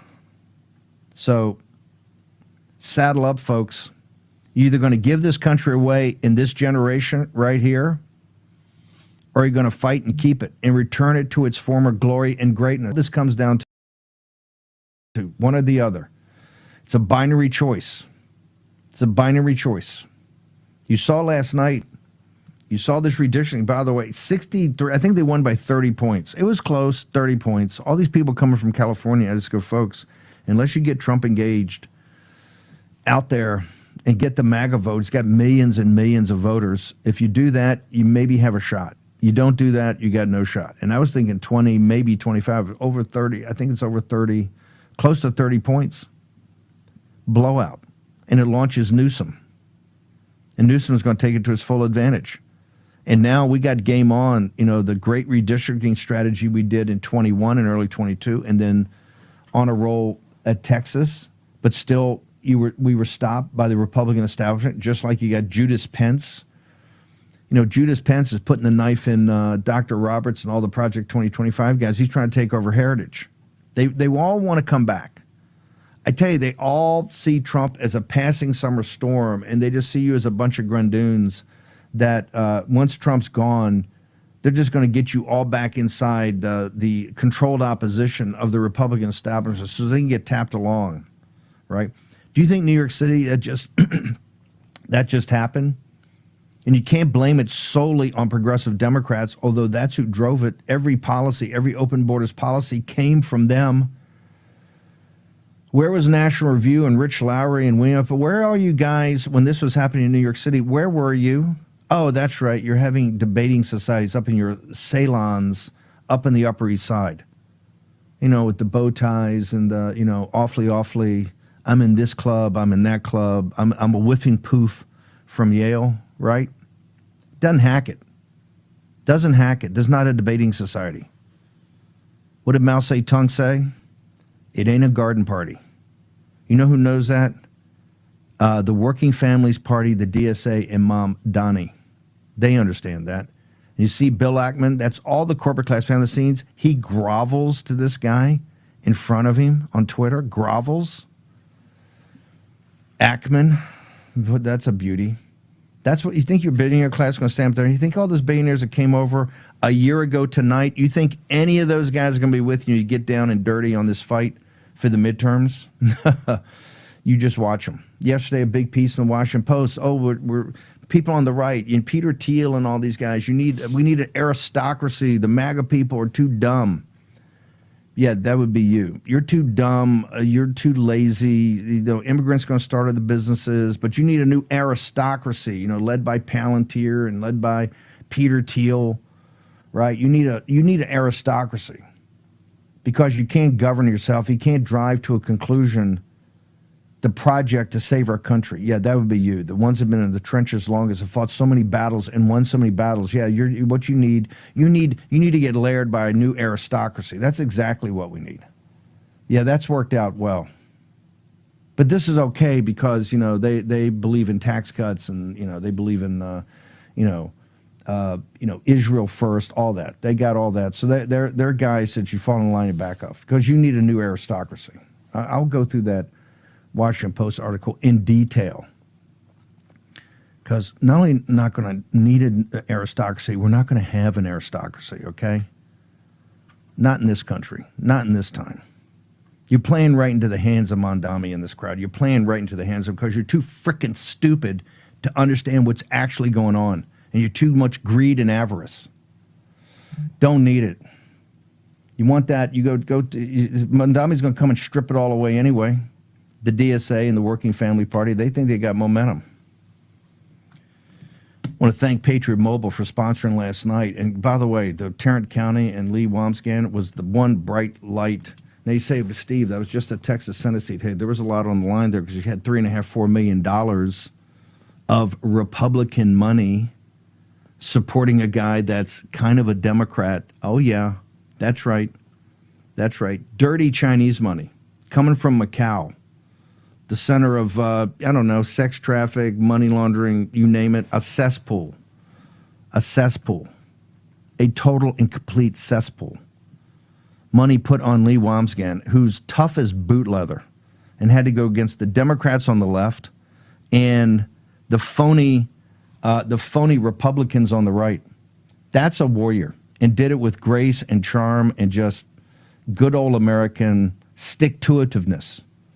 And if you saw her last night, she looked like she'd been through a tough time because they came for her hard. But upon that, those are the types of things like in Texas you can build upon. You can build upon. And Texas is in play. It's a very dangerous specter over Texas. Very dangerous. Very, very dangerous. They're coming for Texas. Also, the way we solve Manhattan is through Texas. Going to be quite interesting. I want to thank a Patriot Mobile, 972 Patriots. Stop giving your money to people that hate you. You want to see who hates you? Go back and look at Mondani's victory speech last night when you should be the most magnanimous. He dealt with the Cuomos. I've watched a lot of victory speeches in politics. I have never in my entire life ever seen the cruelty of which Mondami dealt with Cuomo and the response from the crowd. That's what you got coming. Remember, the Cuomo's the crown prince of the progressive side of the Democratic Party. That's what they think of you. Just think about that. Trevor Comstock, we got a minute. I'm gonna hold you through. What do you got for us today, brother? We need to feel healthy. We got a long march ahead of us. Where do we go? What do we do? Yeah, definitely today. I just wanted to touch on our flagship product, which is our grass-fed beef liver, and it's still our #1 product. And I haven't talked about it in a while, but for anyone who doesn't know, what's amazing about beef liver is it's arguably one of the best sources of highly bioavailable nutrients, including things like vitamins, coenzymes, amino acids, as well as peptides. So aside from that, you get a wide array of vitamins and nutrients like iron, zinc, vitamin A, B12, CoQ10, folate, which all do things like help promote healthy skin, hair, heart, immune system, as well as brain function. And then aside from that, it also contains many other critical vitamins and nutrients that most people are deficient in. So things like choline, K2, selenium, and copper. Hang on for 1 second, Trevor. I want to make sure everybody understands this because it's fantastic product. Short break. War Room. Here's your host, Stephen K. Bannon. Hey, Trevor, I want to have you on the evening show, so we got to bounce. But where do people go? Grass-fed beef liver is our flagship product, but there's so many others that are so great. I want people to go. I want to read the reviews. Where do they go today? Yeah, so you can go to sacredhumanhealth.com, or you can always just type in Sacred Human in Google. Will be the first page that pops up. And then, of course, you can always use code WARROOM for 10% off any one-time order. If you do subscribe, you're locked into that 10% discount for life until you cancel. So let us know if you have any questions. But yeah, check out sacredhumanhealth.com. And how do people get access to you? Yeah. We got a contact us button right at the top of the homepage. So if you click on that, you can shoot us an email. If you want to request a call, just send us your number, and we can give you a call that way as well. But always happy to answer any questions. Trevor started this. He's worked in other, around this industry for a long time, knows it cold, wanted to start a company. He's fantastic. These entrepreneurs, these founders want to build it one customer at a time, so make contact directly with him. Trevor, I'll see you this afternoon.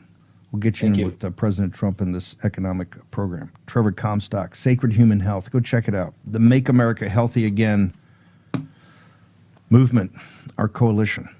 Cameron Kinsey, bad news on the deficits. They're big and they're growing, to be quite honest. We are trying to cut them with tariffs, although they're arguing from the Supreme Court today. That might go away if we lose that case.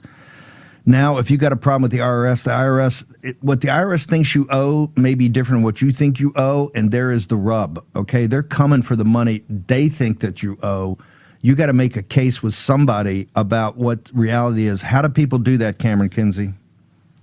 That's a great question, Steve. Thank you so much for having me on. I mean, Americans are still getting hit with these audits, this back taxes, wage garnishments. We obviously saw the elimination of Biden holdovers at the IRS. President Trump, got rid of 25% of the workforce, which is a great start to ending this government overreach. But, when the IRS furloughs workers during a government shutdown, which honestly is just so typical for the government to take money without working. But it does create major delays. The refund stall, the phone lines will close, Steve. Cases under review will just sit. And so for taxpayers already facing audits or collections during this time, that uncertainty can become very stressful for them. And so at Tax Network USA, we step in as the middleman, Steve. We handle all communication. We protect our clients from growing penalties, keeping their cases moving as much as possible. And so even when the IRS slows down, we make sure that our clients aren't getting left behind. But here's what I will say. We are one of the nation's leading tax relief firms. We've helped everyday Americans, we've helped business owners as well, fight back against this aggressive IRS enforcement that we've seen. So if you're dealing with years of unfiled returns, you're dealing with mounting penalties, collections already underway, we have a team of CPAs, tax attorneys, even former IRS agents who know the tax code inside and out. They know exactly how to help you. And you need a professional team when going up against the IRS. We are not a company who's going to take your money and vanish. It's tough. We really do go to war for our clients, Steve, because we believe your hard-earned money should stay in your own pocket. We have saved people over $1 billion in back taxes, and we don't say that lightly at Tax Network USA. We've worked with salary employees, retirees, small business owners, gig workers, you name it. Nothing is too big or small for us, and chances are we've already seen it, and we know exactly how to handle it. So we're not just another service provider. We share the same values of our listeners watching today. Less, bureaucratic nonsense, limited government, protecting people from these weaponized institutions, Steve. That is the lens we approach every single case with. We're on your side, not theirs. One more time, where do people go right now? Because people I know are worried about this. Where do they go? Yes, they go to tnusa.com/Bannon. We take care of our War Room posse, or you can go to 1-800-958-1000. Again, that's 1-800-958-1000. You can even fill out a quick form online or call our number. It's a free consultation, Steve. Free consultation, totally free, folks. Get rid of the inks. Cameron Kinsey, I know you got a new company. You're starting things. You're one of the rising stars in this movement. But man, we need you in the White House. What I got to do to talk to you about going back? And you're doing a great job for Tax Network. I know those guys love you. We need you in the White House. How do we do that, girl? I know you got to go put in a good word for me. I wouldn't mind going back to serve, the greatest president. Wow, I was so done. pleased to do so on the first admin. Done. You're amazing. Thank you. Thank you so much. Tax Network USA. You get a free consultation. 800-958-1000. Tell them the War Room sent you. Bannon sent you. Free consultation. Check it out. It's not going to go away. Do not put that letter in the drawer and think it's going to go away. It's metastasizing. Just like the credit cards, it's not going to go away. You have to address it. You can address it. Confront your fears. What'd the Lord say? Fear not. Be fearless. I got a fearless guy. Mike Lindell. My phone's been blowing up now for 2 days. Lindell's on the loose in the nation's capital. What in the hell are you doing, brother? Seriously, people are calling me up saying, "Can you get him out of my office? This guy wants game day voting, paper ballots. What do you got for us, brother?" Well, I scared Adam Schiff yesterday. I think he said, "But didn't I already get rid of you, Mike Lindell?" And anyway, they also today I'm actually having a long form interview, a big interview with the New York Times. They're doing probably a hit piece on Lindell TV, as we are now in the Pentagon and they're not. So this is a lot of interesting stuff going on here. And but you guys, I wanted to tell you, I want to get on here. We have the new special that you guys all love with a bonus. We brought it back just for the War Room posse. It's our 3-in-1 sale with the slipper bonus. So we've got the slippers, the towels, the sheets, our 4 flagship products there. This is a War Room exclusive. $39.98 on the towels. Remember, they all came in, all the new colors. Check it out. Then you got our premium My Pillows, $17.98, $19.98 for the kings. And then you got our slippers, $39.98, any pair, any size. And then you have our sheets. We're closing out $29.88. We've made it very easy for you now. If you go to mypillow.com/War Room, you guys, we now have Apple Pay. It was hooked up yesterday, and Google. We still have free shipping from your calls. You guys are awesome. Promo code War Room. Mike Lindell. We'll see you back here this afternoon. Thank you, brother. Mike Lindell in Washington, D.C., the nation's capital. Lindell TV, great little operation. Love it. Great reporters. The Charlie Kirk Show is next on Real America's Voice, followed by Jack Posobiec, Human Events Daily, Steve Gruber, the Eric Bowling, and then 5 p.m. Eastern Daylight Time, you'll be back right here in the War Room.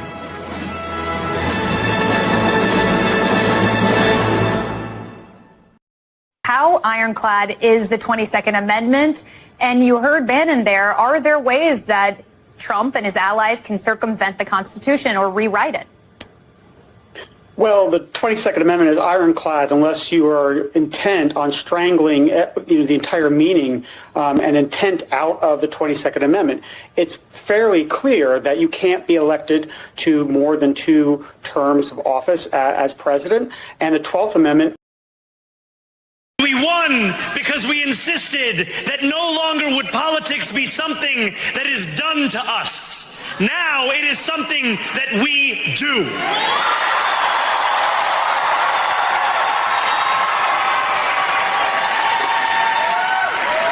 Standing before you, I think of the words of Jawaharlal Nehru. A moment comes but rarely in history when we step out from the old to the new, when an age ends and when the soul of a nation long suppressed finds utterance. Tonight we have stepped out from the old into the new. So let us speak now with clarity and conviction that cannot be misunderstood about what this new age will deliver and for whom.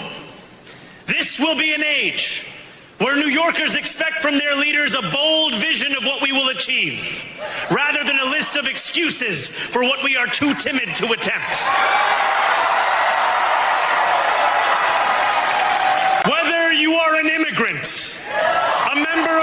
trans community. One of the many black women that Donald Trump has fired from a federal job. A single mom still waiting for the cost of groceries to go down. Or anyone else with their back against the wall. Your struggle is ours too.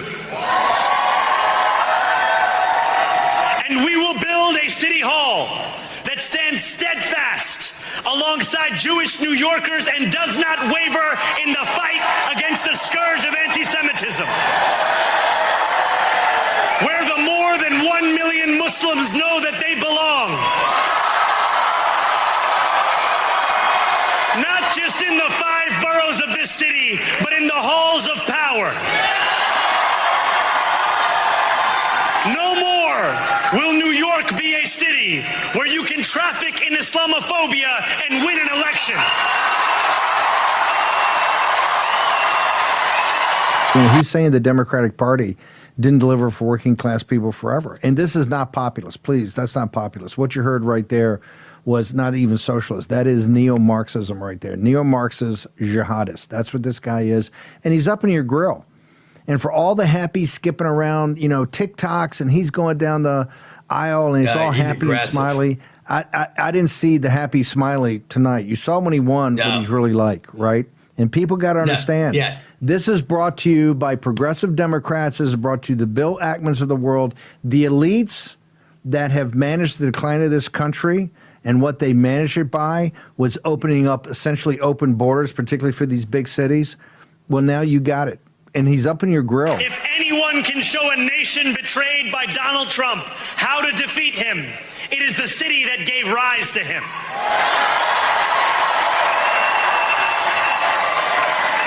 And if there is any way to terrify a despot, it is by dismantling the very conditions that allowed him to accumulate power. This is not only how we stop Trump, it's how we stop the next one. So Donald Trump, since I know you're watching, I have 4 words for you. Turn the volume up.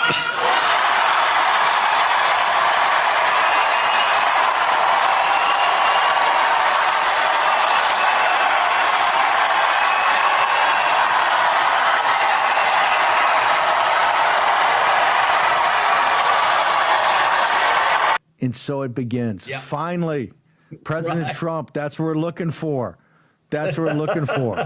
Hey, what does Trump say? No games. Hey, Mandami, Zohran, you want to play games? Okay. You know, game respects game. And so it begins. New York will remain a city of immigrants, a city built by immigrants, powered by immigrants.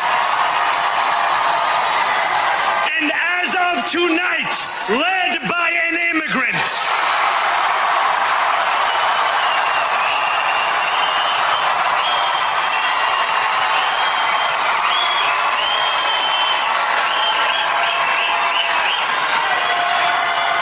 So hear me, President Trump, when I say this. To get to any of us, you will have to get through all of us.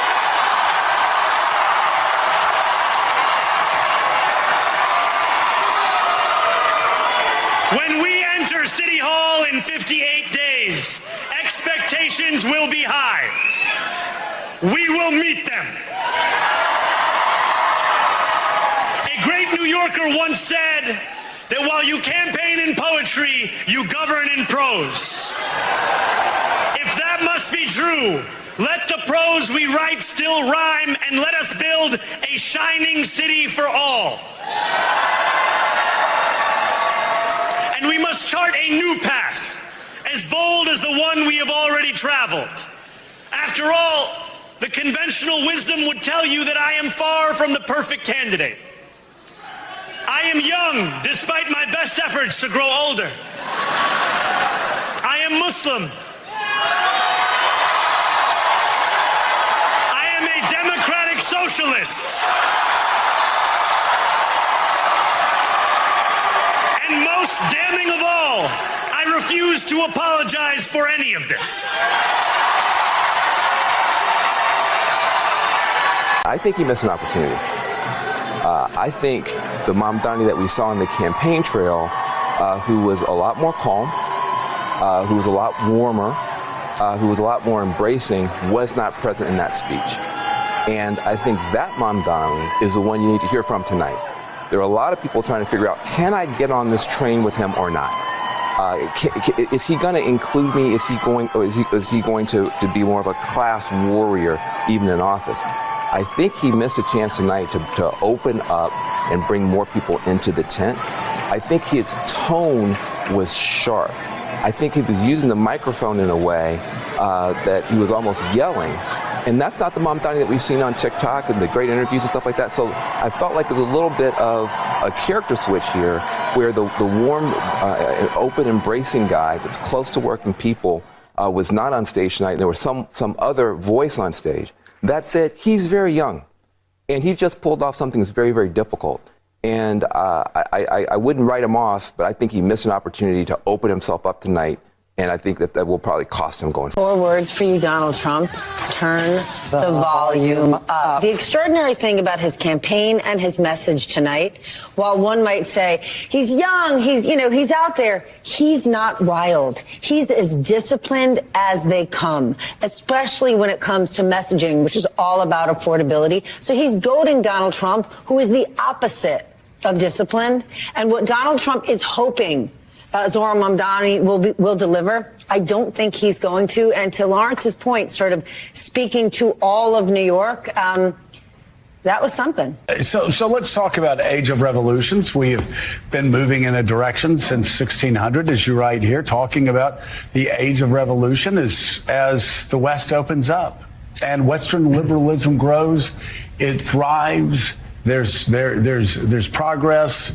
Their steps go back. And you talk about Donald Trump in here. You talk about Steve Bannon. And basically you say the difference between the project that's been moving forward in the West since 1600 and where Donald Trump and Steve Bannon want to take us is the difference between, it's very simple. It's open versus closed. That's exactly right. I mean, and what I talk about in the book is every time you have these huge movements forward, globalization, massive technological change, cultural change, civil rights, the rise of women in society, you always get a backlash.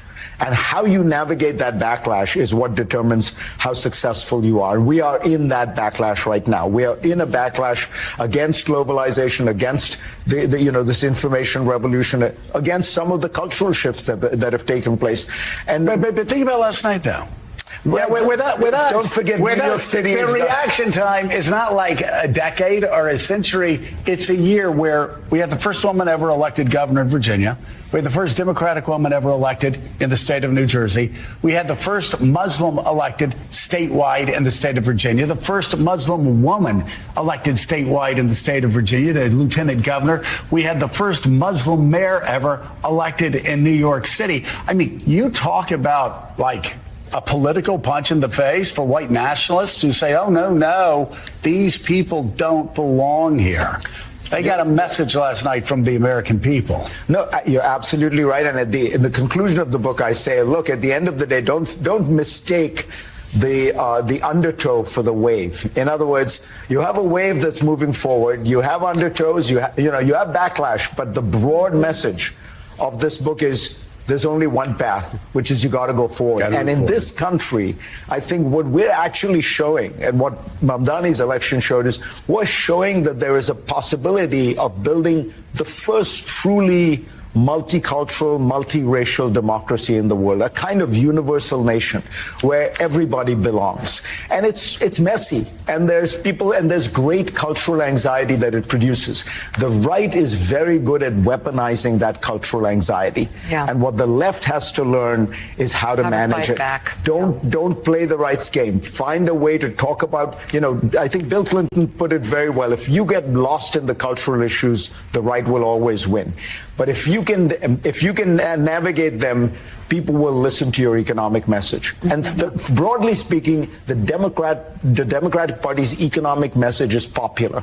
Mm-hmm. It gets drowned out when they enter the cultural realm and get into these, issues of trans and this and that, and if there's a way for them to navigate that and stay, don't get too far away from mainstream America in that respect, Americans are more than willing to listen to the economic message. This is the primal scream of a dying regime.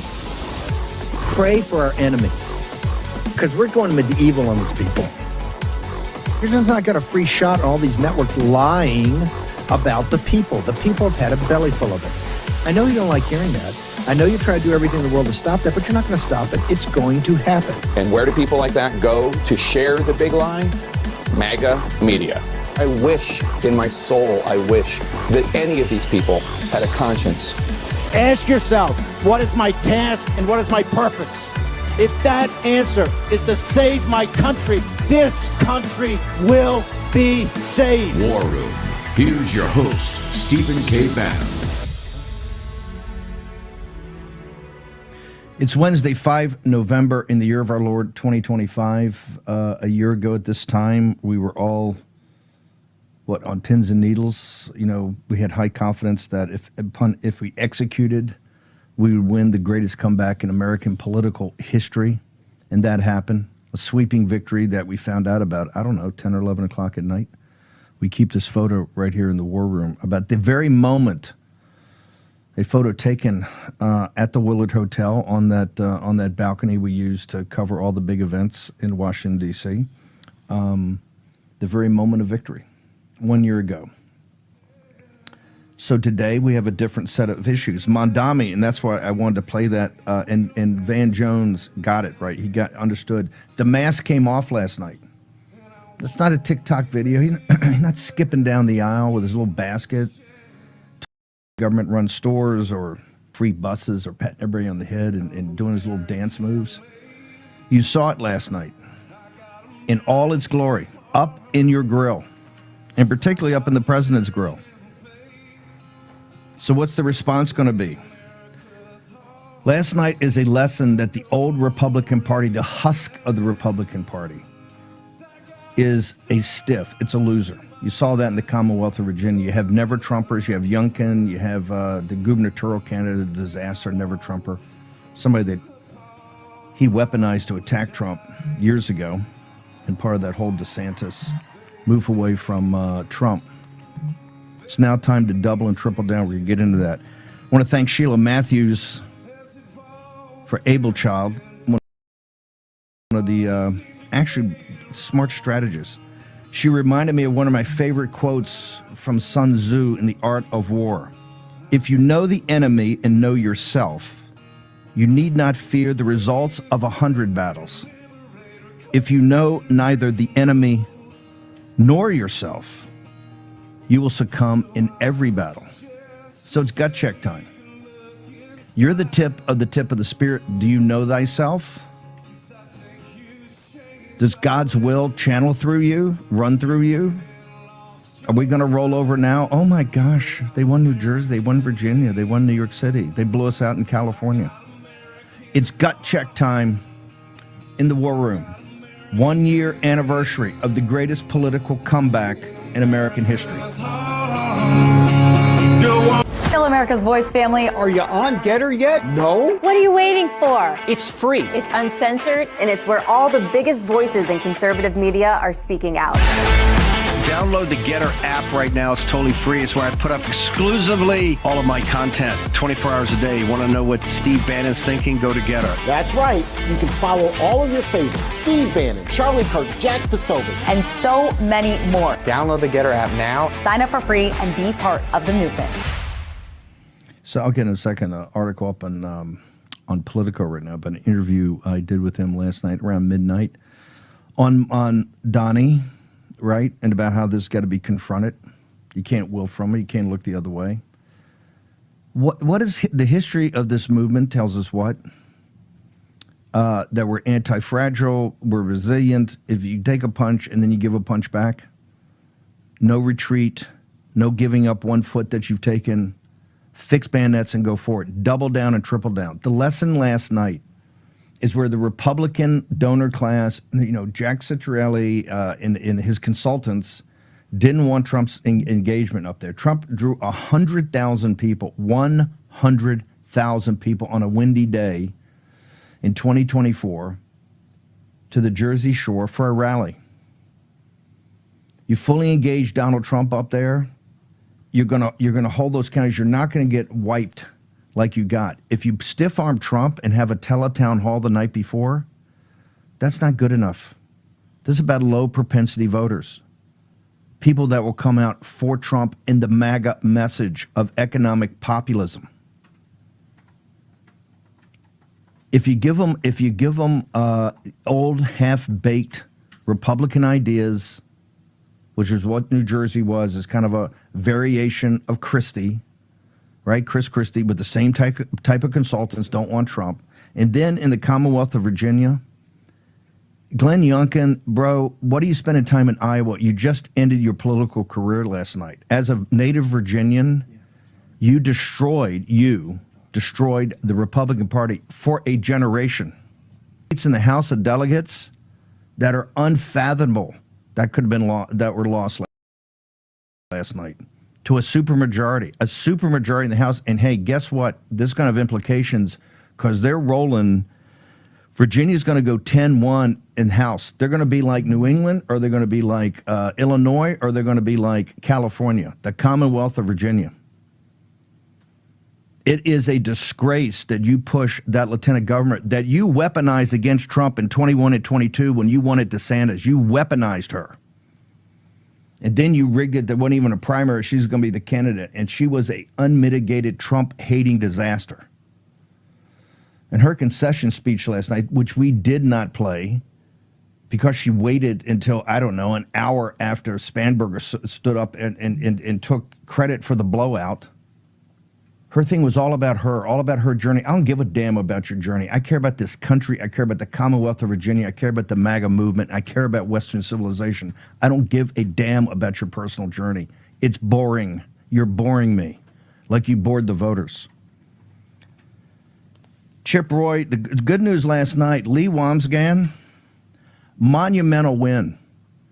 She had $3.5–4 million put on her by Chinese casino money on her head, and kept the guy that came in to 15 percentage points. She would have won outright if the geniuses in Vegas had not come down on top of her, but she's in a runoff and she'll win the runoff. But we're going to have to do some work there, but she'll win the runoff. But in Texas, I got to tell you, Chip, there's a video out this morning to some imam saying Texas is the Mecca of the West. The way to confront New York City is we got to hold Texas. I am very worried about Texas, sir. Yes, Steve, me too. I don't know if you saw it, but on Friday, I introduced legislation to take away the C3 status, the tax-free status of CARE, and any other organization affiliated or tied to terrorism. Introduced legislation to start vetting individuals. We should stop admitting people who are adherent to Sharia law. We should deport people who are adherent to Sharia law. We've got to start getting serious about this. In this election, let's be very clear. This is a wake-up call that if you don't lead with a clear vision and a clear direction, you're going to get absolutely slaughtered. That's what happened in Virginia. You're dead right. Instead of like going around and whining about, well, you know, the AG candidate said this or said that, and, you know, oh, this was my story. Like, lead with something people can sink their teeth into.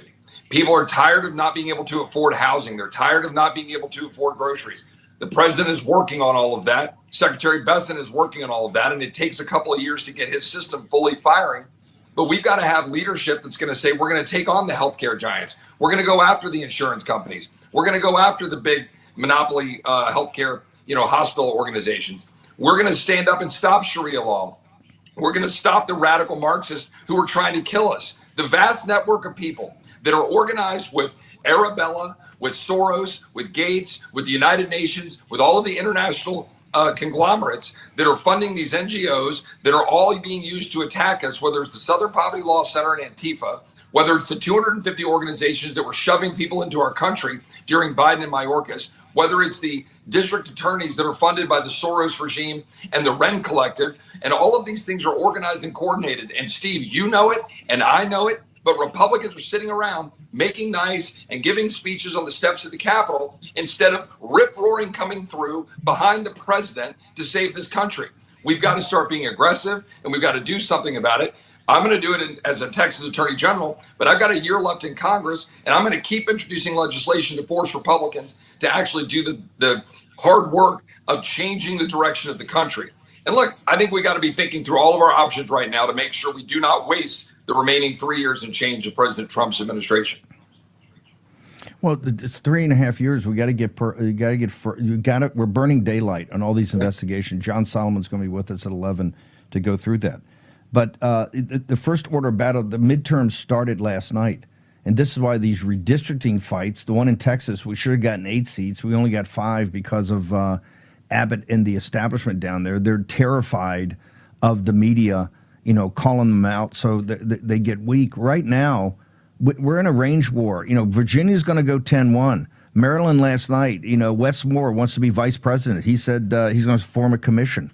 Mike Pence's group is fighting us on going 9-0 in Indiana. This fight over the redistricting wars now are going to set up the midterms, which are going to set up 28. They're all inextricably linked like last night. You can't break these out as individual, just component pieces.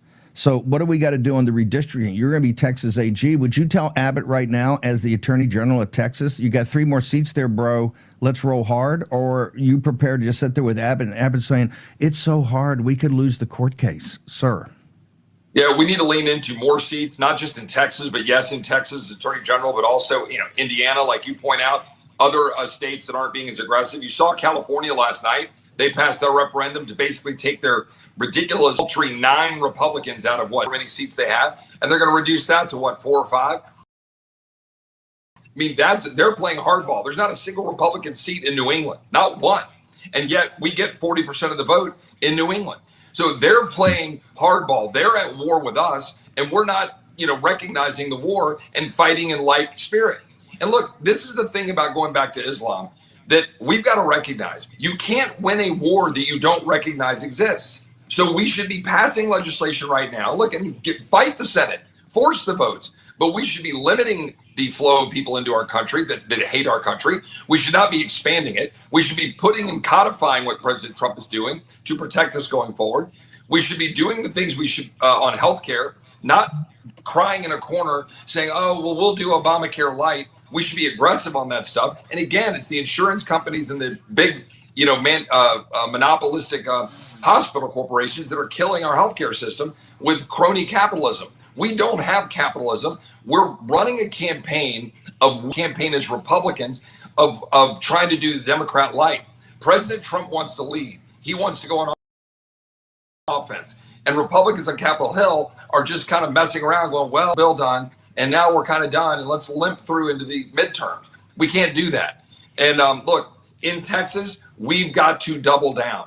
If there is no Texas, the country completely falls apart. And you said it, and people need to know it. The Muslim Brotherhood in London and in Paris, they recognize that Dallas in particular, Texas, is the epicenter of what they're trying to do for the Islamification of not just Texas, not just America, but the Western Hemisphere. Big time. They're planting the seeds here, and we've got to rip those seeds up and get them out of Texas. Before I lose you, by the way, 100%, Muslim Brotherhood should be designated a terrorist organization today. 100%. Real quickly, there's going to be tons of pressure from rhino senators for President Trump putting in his ear, oh, it's all about the shutdown. The Democrats still want to put $1 trillion in to financing illegal alien health care. The reason he lost New York City last night is 40 or 50 years of bad immigration policy, of visa scams, all of it. Where do you stand on the shutdown right now, Chip? Yeah, 100% stand. The president has been doing the right thing. We've got to hold the line, but we need to hold the line with a more forceful message. Democrats are the ones that are causing this. They want to take this into Thanksgiving, make them own it, but we've got to be on offense. Don't just sit here quietly being on defense. Let's go back to Washington. Let's get up there. Let's pass righteous bills. Let's send them over to the Senate. Let's demand that they take action on those righteous bills. Let's pass H.R. 2 from the last Congress securing the border.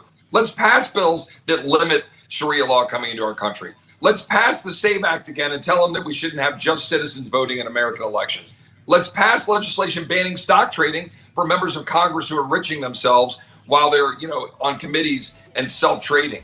Let's do those things and demonstrate we've got an agenda, and let's get aggressive on healthcare. Go after the corporate cronyism. Go after the PBMs. Demonstrate that we're with the hardworking Americans and not the ruling class. If we do that, we win. If we sit back on defense, and if we side with the moderates, and if we undermine President Trump, then it will be a bloodbath in the midterms, and that will do nothing to advance the agenda for a free country. So we've got to get on offense. That's my view. We got 20 seconds. Social media and your website for your campaign. Where do they go? Yeah, ChipRoy.com and ChipRoyTX, ChipRoyTX on X/Twitter. Thanks, Steve. God bless you. Let's keep at it. Chip, the Commonwealth of Virginia has fallen. Absolutely repulsive. Next in the War Room. The vehicle is imposition of taxes on Americans, and that has always been the core power of Congress. So to have the president's foreign affairs power trump that basic power for Congress seems to me to kind of at least neutralize between the two powers, the executive power and the legislative power. Let me say two things in response to that. First, the notion that the taxes are all borne by Americans and are not borne by foreign producers whose goods are imported is empirically, there's no basis for that in the record. It's actually a mix. Well, who pays the tariffs? If a tariff is imposed on automobiles, who pays them? Typically there'd be regardless of who the importer of record is, there'd be a contract that would go along the sort of line of transfer that would allocate the tariff, and there'd be different. Sometimes the foreign producer would pay them. Sometimes the importer would bear the cost. The importer could be an American, could be a foreign company. A lot of times it's a wholly owned American subsidiary of a foreign corporation. So it gets allocated. To 80% of how much is borne by American it's citizens. been suggested that the tariffs are responsible for significant reduction in our deficit. I would say that's raising revenue domestically. There certainly is an incidental and collateral effect of the tariffs that they do raise revenue, but it's very important that they are regulatory tariffs, not revenue-raising tariffs. And the way you can see this, I think, if you look at this policy is by far the most effective if nobody ever pays the tariffs. And I say two policies, right? So if you look at the trade deficit emergency, if nobody ever pays the tariffs and instead Americans direct their consumption towards American producers and stimulate the rebuilding of our hollowed out manufacturing base, then the policy is by far the most effective. So a tariff, a regulatory tariff that... Why not do what the statute permits? Bar importation of products altogether. That would be the most effective way to do it. The question you follow the statute. The statute says the president can do that. What it doesn't say is the president can raise revenue. What it says is he can regulate importation and go back for hundreds of years the way you regulate quotas, pausing it, subjecting some countries and not others to importation bans. There's a lot of verbs, but none of them include generating revenue as a side effect or directly. Let me address that verb point, if I may, because think about the canonical example: statute swords, knives, daggers, dirks, and pikes. There, you look at that list of things, and you say, "Aha, those are all weapons. Therefore, a pike is a spear, not a fish in that particular context." Now, look at this list of verbs: block, prohibit, compel, direct, and so forth. You don't look at that naturally as an ordinary reader and say, "Oh, look, they're all not revenue raising." What you say is they're all very broad, powerful, actions that you can take. The verbs that are in the statute are actually doing something. I mean, they're in the statute for a reason, and as I understand it, Congress actually explained to us in its Senate report and House report when it enacted the 1941 amendments to TWIA what it was doing. It said that what we are doing is authorizing the president, in the Senate report, quote, to control or freeze property transactions where a foreign interest is involved. There's similar language about controlling, freezing control in the House report. So I appreciate that generally you can look at these words and you can imagine that they mean certain things, but here we have evidence that Congress was actually trying to do a particular thing with respect to the authority that it was presenting to the president, and that thing was not raising revenue. I think that the powers that Congress was conferring on the president are best understood through the plain text of the statutes, which includes regulating. No, I know, but some of us care about the legislative history. And so the plain text of the statute has certain verbs in it. It also has regulate commerce, as you say. And when I look at the legislative history, it appears as though Congress was trying to give the president the authority to, quote, control or freeze property transactions where a foreign interest is involved. And in the TWIA context, that makes perfect sense because we're talking about a wartime dynamic. And what is happening is the president needs the authority to prevent trading with the enemy in the midst of a war. And that seems to be the focus of this statute. So I guess I'm concerned about just sort of taking a particular word here and there and saying that the general view of it might include raising revenue when in fact it looks as though the aim of this was really to give the president a certain kind of authority to freeze the assets of the enemy. And let me say two things in response to that. First, as the notion that this is a revenue-raising tactic or power, it is not. We are asserting a regulatory power. It's a delegation of the power to regulate foreign commerce. The way to control imports traditionally has been to tariff them. They say, well, you can impose quotas. Well, quotas are essentially economically equivalent to tariffs. So the question is, why would you be able to quota under regulate but not tariff under regulate when the tariffs are themselves regulatory? And let me turn back to the question the response I was giving to the Chief Justice to illustrate that. Could the answer be that in other places where Congress wants that particular form of regulation to be used, they say impose duties. They say you can tax, Mr. President. Here they don't say that. I'd say two things in response to that. That's the very argument that this court rejected in Algonquin. That the fact that these other specific statutes do say it a certain way, you have to use it this way. If we disagree with you that Algonquin is a similar context, do you have another statute or another circumstance? And again, not to cite Algonquin again, but obviously yes. we discussed the phrase adjust imports. And they said, the natural way to do that is to tariff them. And it specifically said it makes no sense at all to authorize quotas, which was conceded that statute did authorize, but not tariffs, because those are equivalent. But it said adjust by any means necessary, which kind of beefs up the adjust. And also, and this is actually, I just don't know the answer to this question, so maybe you can help and maybe the other side can help as well. Algonquin was very careful to always call it a license and a licensing fee, and in the oral argument that came up too, the distinction between a tariff and a licensing fee. And I can understand how in some contexts it would be very difficult. You would press on it and you would say, well, if this license fee is raising revenue, then it actually functions as a tariff. But what is the significance of that? Because in IEPA, it also says, it refers particularly to licenses. It says you can license. And license would be a way of giving permission. That's actually the language also used in the Civil War one and what is it? Hamilton against Dillon. Yeah. Exactly, yes, it does. It was a license, it was a license fee, and that's a way to grant permission that you wouldn't otherwise have to trade and import and let it through. So tell me what the distinction is between licenses and fees and if it matters. It's hard for me to see one because what President Lincoln said is, okay, we're going to allow imports from hostile foreign powers, basically rebellious Confederate states, of cotton subject to a license. But you got to pay 4 cents a pound on cotton. When you do it, that's the condition. That is so nearly equivalent to a tariff that says you can bring these goods into our country, but you got to pay a ad valorem assessment on it.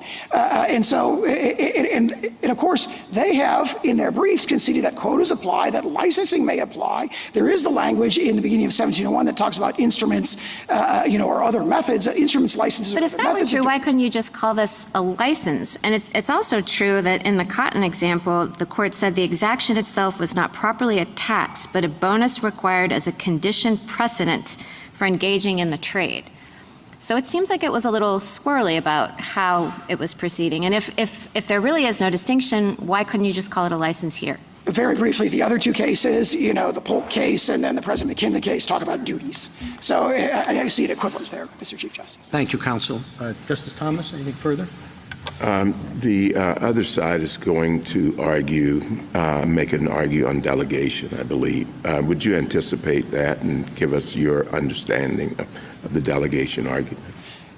Yes, Justice Thomas. I'd say a couple things in response to that. First of all, this court has stated that the non-delegation does not apply with anything like the same force, domestic context in the foreign context. And that, again, to cite Dames and Moore again, Dames and Moore cites Youngstown, and Youngstown in footnote 2 of Justice Jackson's opinion, he goes into detail about this. He addresses Curtis Wright. He says there's a lot of broad dicta in Curtis Wright, but the holding of Curtis Wright, the ratio dissidenti, is that the domestic non-delegation doctrine does not apply with the same force in the foreign context. And then he uses that phrase, does not apply. He says the strict limitations on delegation that apply, in the internal context do not apply in the external context. And so we rely on that line of cases. And for the reasons I talked about earlier, where we're talking about a situation where the president has his own inherent authority to address foreign arising emergencies, and Congress is conferring tools on him that expand his ability, his capacity to do so, we are in the area of Youngstown Zone 1. A few times you have alluded to the history as being important in interpreting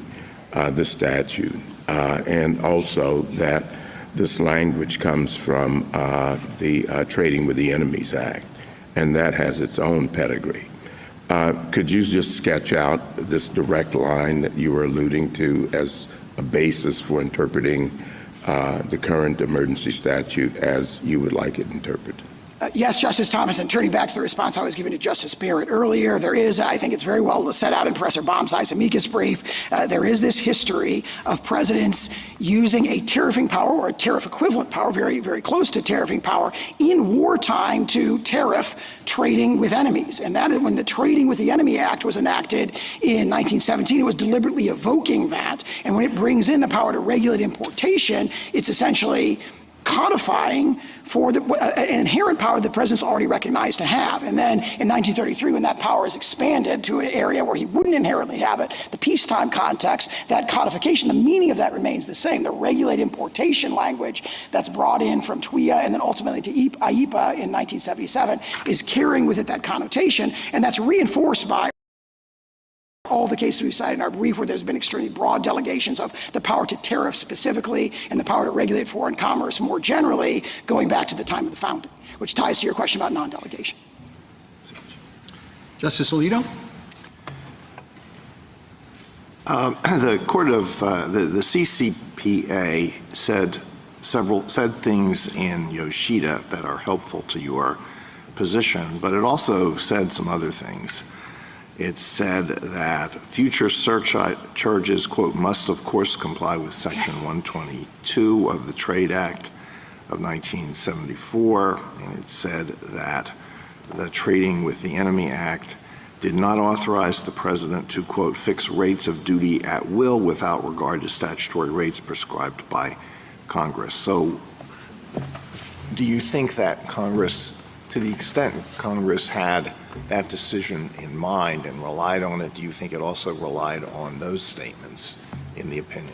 Not in the same way, because those statements are read into other provisions of TWIA that Congress did not enact in ANIPA. They may still be there in TWIA, but those are limitations that it wouldn't make sense to do. And I think the significance of Yoshida is at a higher level. Keep in mind that their principal position is no tariffs at all. Regulated importation just doesn't carry a connotation of the power to tariff. And we say we've got historical sources going back to Gibbons against Ogden that say the opposite.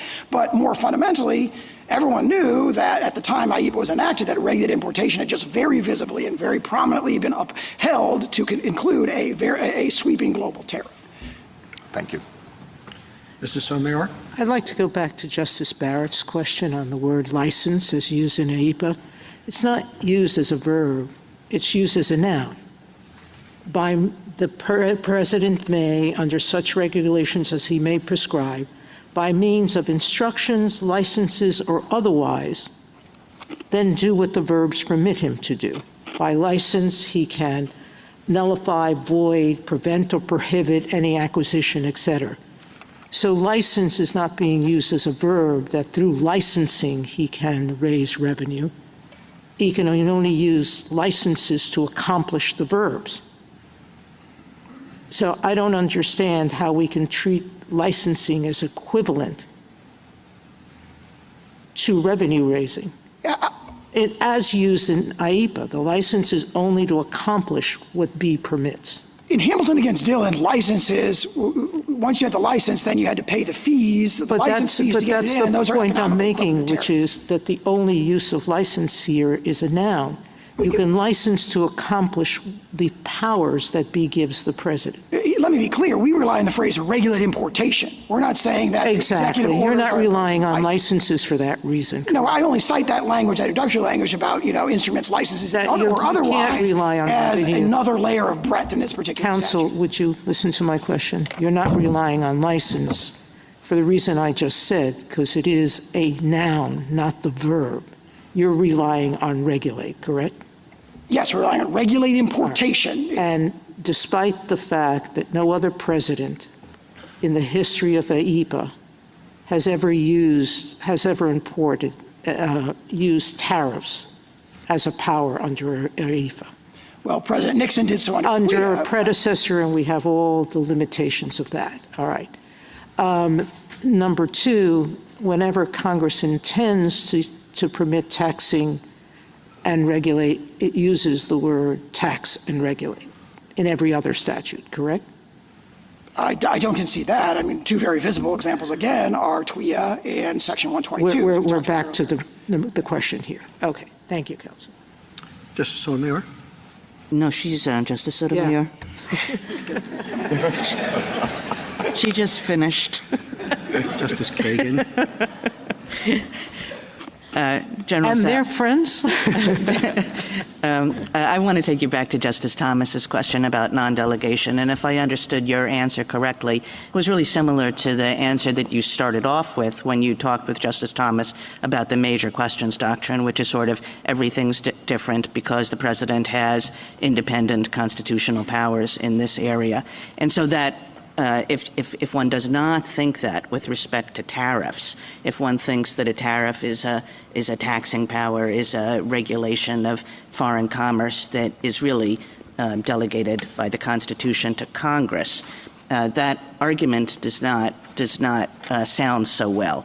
And in fact, when you look at J.W. Hampton, which gives rise to the non-delegation test that we usually use, J.W. Hampton is a tariffs case. And the court did not say, oh, we need some special new principle here, some stricter rule because we're dealing with tariffs in which presidents are directly concerned as a matter of foreign relations. It enunciated the test we use for all non-delegations. So how does that fit with your theory? 8 years later, in Curtis Wright, the court held the non-delegation doctrine for domestic affairs does not apply with the same force as it does in But foreign not affairs. with respect to tariffs, not with respect to quintessential taxing powers, which are given by the Constitution to Congress. I think justices of this court have recognized in their opinions that one of the reasons that the non-delegation doctrine, that intelligible principle test hasn't packed as much punch as Justice Kavanaugh said in one of his opinions as it might otherwise have done, is it did arise in the foreign affairs context, because there the court has historically been very, very comfortable with very broad delegations. Chicago and Southern Airlines, another case from the 1930s, shortly after J.W. Hampton talked about being very large delegations of the foreign commerce power being very effective. And of course, this goes back to the very dawn of the Republic in 1790, for example. Congress conferred on President Washington basically the entire Indian commerce power. It said, go, get licenses, right, to do commerce with the Indians, and they'll be subject to whatever rules and regulations President Washington can make. So I do think there's a profound consistency between the announcement of the intelligible principle test in J.W. Hampton and then the subsequent recognition by this court in Curtis Wright that the non-delegation doctrine doesn't apply to the same force in this context. In Consumers Research just last year, we had a tax before us, and the question was this a delegation issue? It was, of course, a much smaller tax, which dealt with many fewer taxpayers. Notwithstanding that, we said if there's no ceiling on this tax, we sort of assumed that if there were no ceiling on this tax, it would raise a delegation problem. And most of the opinion was given over to showing that there in fact was a ceiling on the tax, not a quantitative one, but a qualitative one. But how does your argument fit with the idea that A tax with no ceiling, a tax that can be anything that here the president wants, there an agency wants, would raise a pretty deep delegation problem. First of all, I can't say enough. It is a regulatory tariff, not a tax. And that, I think, ties to my response to that, which is that this is a totally different context. This is IEPA, a statute that Congress carefully crafted to grant the president admittedly broad powers to address foreign arising emergencies. It's outward facing to foreign affairs, where there's the broadest level of deference to the political branches. This court has recognized in many cases. And it imposed not a floor or limit on the amount of a tariff that could be imposed very naturally, because, for example, court said in Loving, quoting, Alexander Hamilton, it's impossible to foresee either what exigencies may arise or what tools may be needed to address those exigencies, the means that may be required to address those exigencies. Instead, Congress grant very broad powers, but they're confined to a particular domain. This domain is any property in which any foreign government or any national thereof has any interest. So the sort of discipline, if one were to apply, we say you shouldn't, but if you were to apply the non-delegation doctrine, the domestic-facing non-delegation doctrine in this context, there's a significant limitation there. Yeah, where so you have a lot of my powers, last but question some- really does have to do with that point, which is how or whether this is confined. Because if you look at Title 19, which is loaded with tariffs and duties of various kinds, all of them have real constraints on them. They are, you can't go over X percent. One of the, we'll make sure this all gets played, one of the most important arguments in the Supreme Court. You see how tough it is? That's the Solicitor General of the United States, John Sauer, that did so much great work for President Trump. He's Solicitor General. You got to be ready. Normally you walk in there, you've got your case, your brief, you're going to take your, 10 or 15 minutes to present it. Boom, right at the start. They're up in your face with these questions, and you see how complicated you are, and you don't have time to look it up. You got to know it. That's the amazing thing about these arguments right there. And the Supreme Court so far has don't say gone along, but they've been very adamant that they're not the Warren court, that they're not a activist court.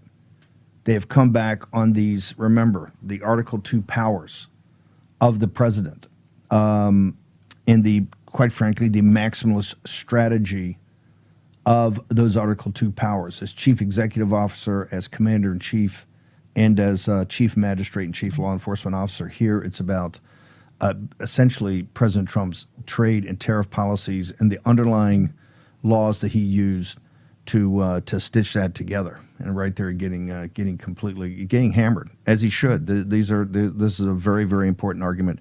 It's the basis for redoing the commercial relationships in the world and restoring America as a manufacturing superpower, a manufacturing superpower. Okay, Senator Hawley is running a few minutes late. He's going to come at the top of the hour. We got John Solomon, got big breaking news in the investigations, plus more of the politics. Let me just go over. There's an article in Politico now, an interview. Grace and Mo, if you can make sure that's put out so people can read it, doesn't have, get it past the paywall. At Politico, it's time to double and triple down. President Trump is still the vehicle for get to low propensity voters. Why? They understand he's trying to do something with the country. Now, look, he's been, had a huge emphasis on the international side because we are in the beginning stages of the Third World War. And he's trying to put that to bed. Also, hemispheric defense. And like I said, I don't agree with all of this. I particularly think the Middle East has been way overplayed. And now it's time. The Middle East is a sideshow, and Israel's a sideshow to a sideshow. We got to get focused, particularly focused here, America first and American citizens first. But when you've made a bet, like on the big beautiful bill, you got to execute. You got to execute on it. And right now, that's the key part. If it's a supply side tax cut, then we got to make sure that all these investments that are supposedly going to be done are done. You can't be any more wish list anymore. Just get on it. Designate somebody on the cabinet to do it. President Trump's too busy. He can't do everything. He's flying down today for a day trip down to Florida to talk to a business council about what? About investment in the United States of America. That's what he should be doing. The rest of the guys in the cabinet, Bessent, Lutnick, all these guys, you got to execute on the big beautiful bill. And I believe They're over there right now talking about the filibuster, and he had breakfast at the Senate, and a bunch of those guys want to crater right now, and you cannot crater on giving illegal aliens health care. That's what we have the problem you have last night in New York City, let's face it. You can't do that. You can't crater on this. You got another reconciliation. How about this for the reconciliation? Let's now raise the taxes on the wealthy, what we should have done the first time, to start to close this budget deficit and to make sure we have to borrow less money, because the borrowing costs themselves, as we've said over and over again, add to the inflation. It's hard to get the inflation under 3% when you're borrowing so much money. Just a basic fact. Where do you learn that? Go to birchgold.com, promo code Bannon. The end of the dollar empire. Find out all about the inextricably linked nature of the capital markets in the U.S. dollar and what that means for gold and the price of gold, and gold as a hedge in times of financial turbulence. Plus, you get to Philip Patrick and the team. Most importantly, to Philip Patrick and the team. They can talk to you about all the tax-deferred methodologies, how they can roll over 401ks, IRAs, all of it. Talk to them today. Take a short commercial break. Home Title Lock, now more than ever. Man, if 80 or 90% of your home or your net worth is topping your home, and if you're an average American, it's at least that. If you're lucky enough to own one, and if you're under 35 years old, you don't own one, that's got to be worked out, right?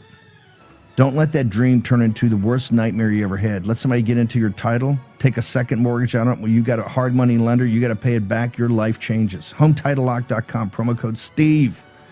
You're talking pennies a day for this. Check it out. Natalie Dominguez and the team. Short break. Second hour next.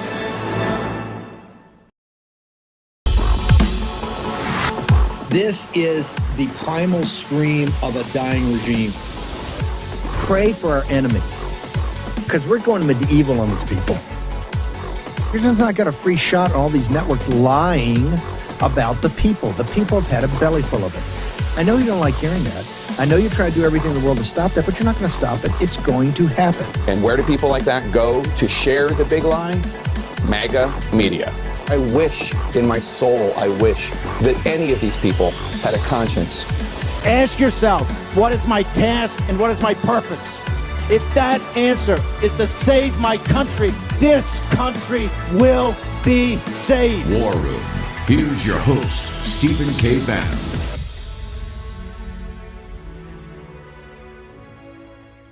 If anyone can show a nation betrayed by Donald Trump how to defeat him, it is the city that gave rise to him.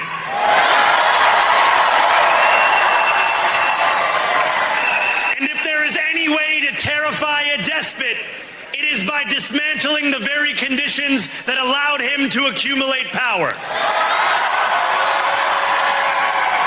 This is not only how we stop Trump, it's how we stop the next one. So Donald Trump, since I know you're watching, I have 4 words for you. Turn the volume up.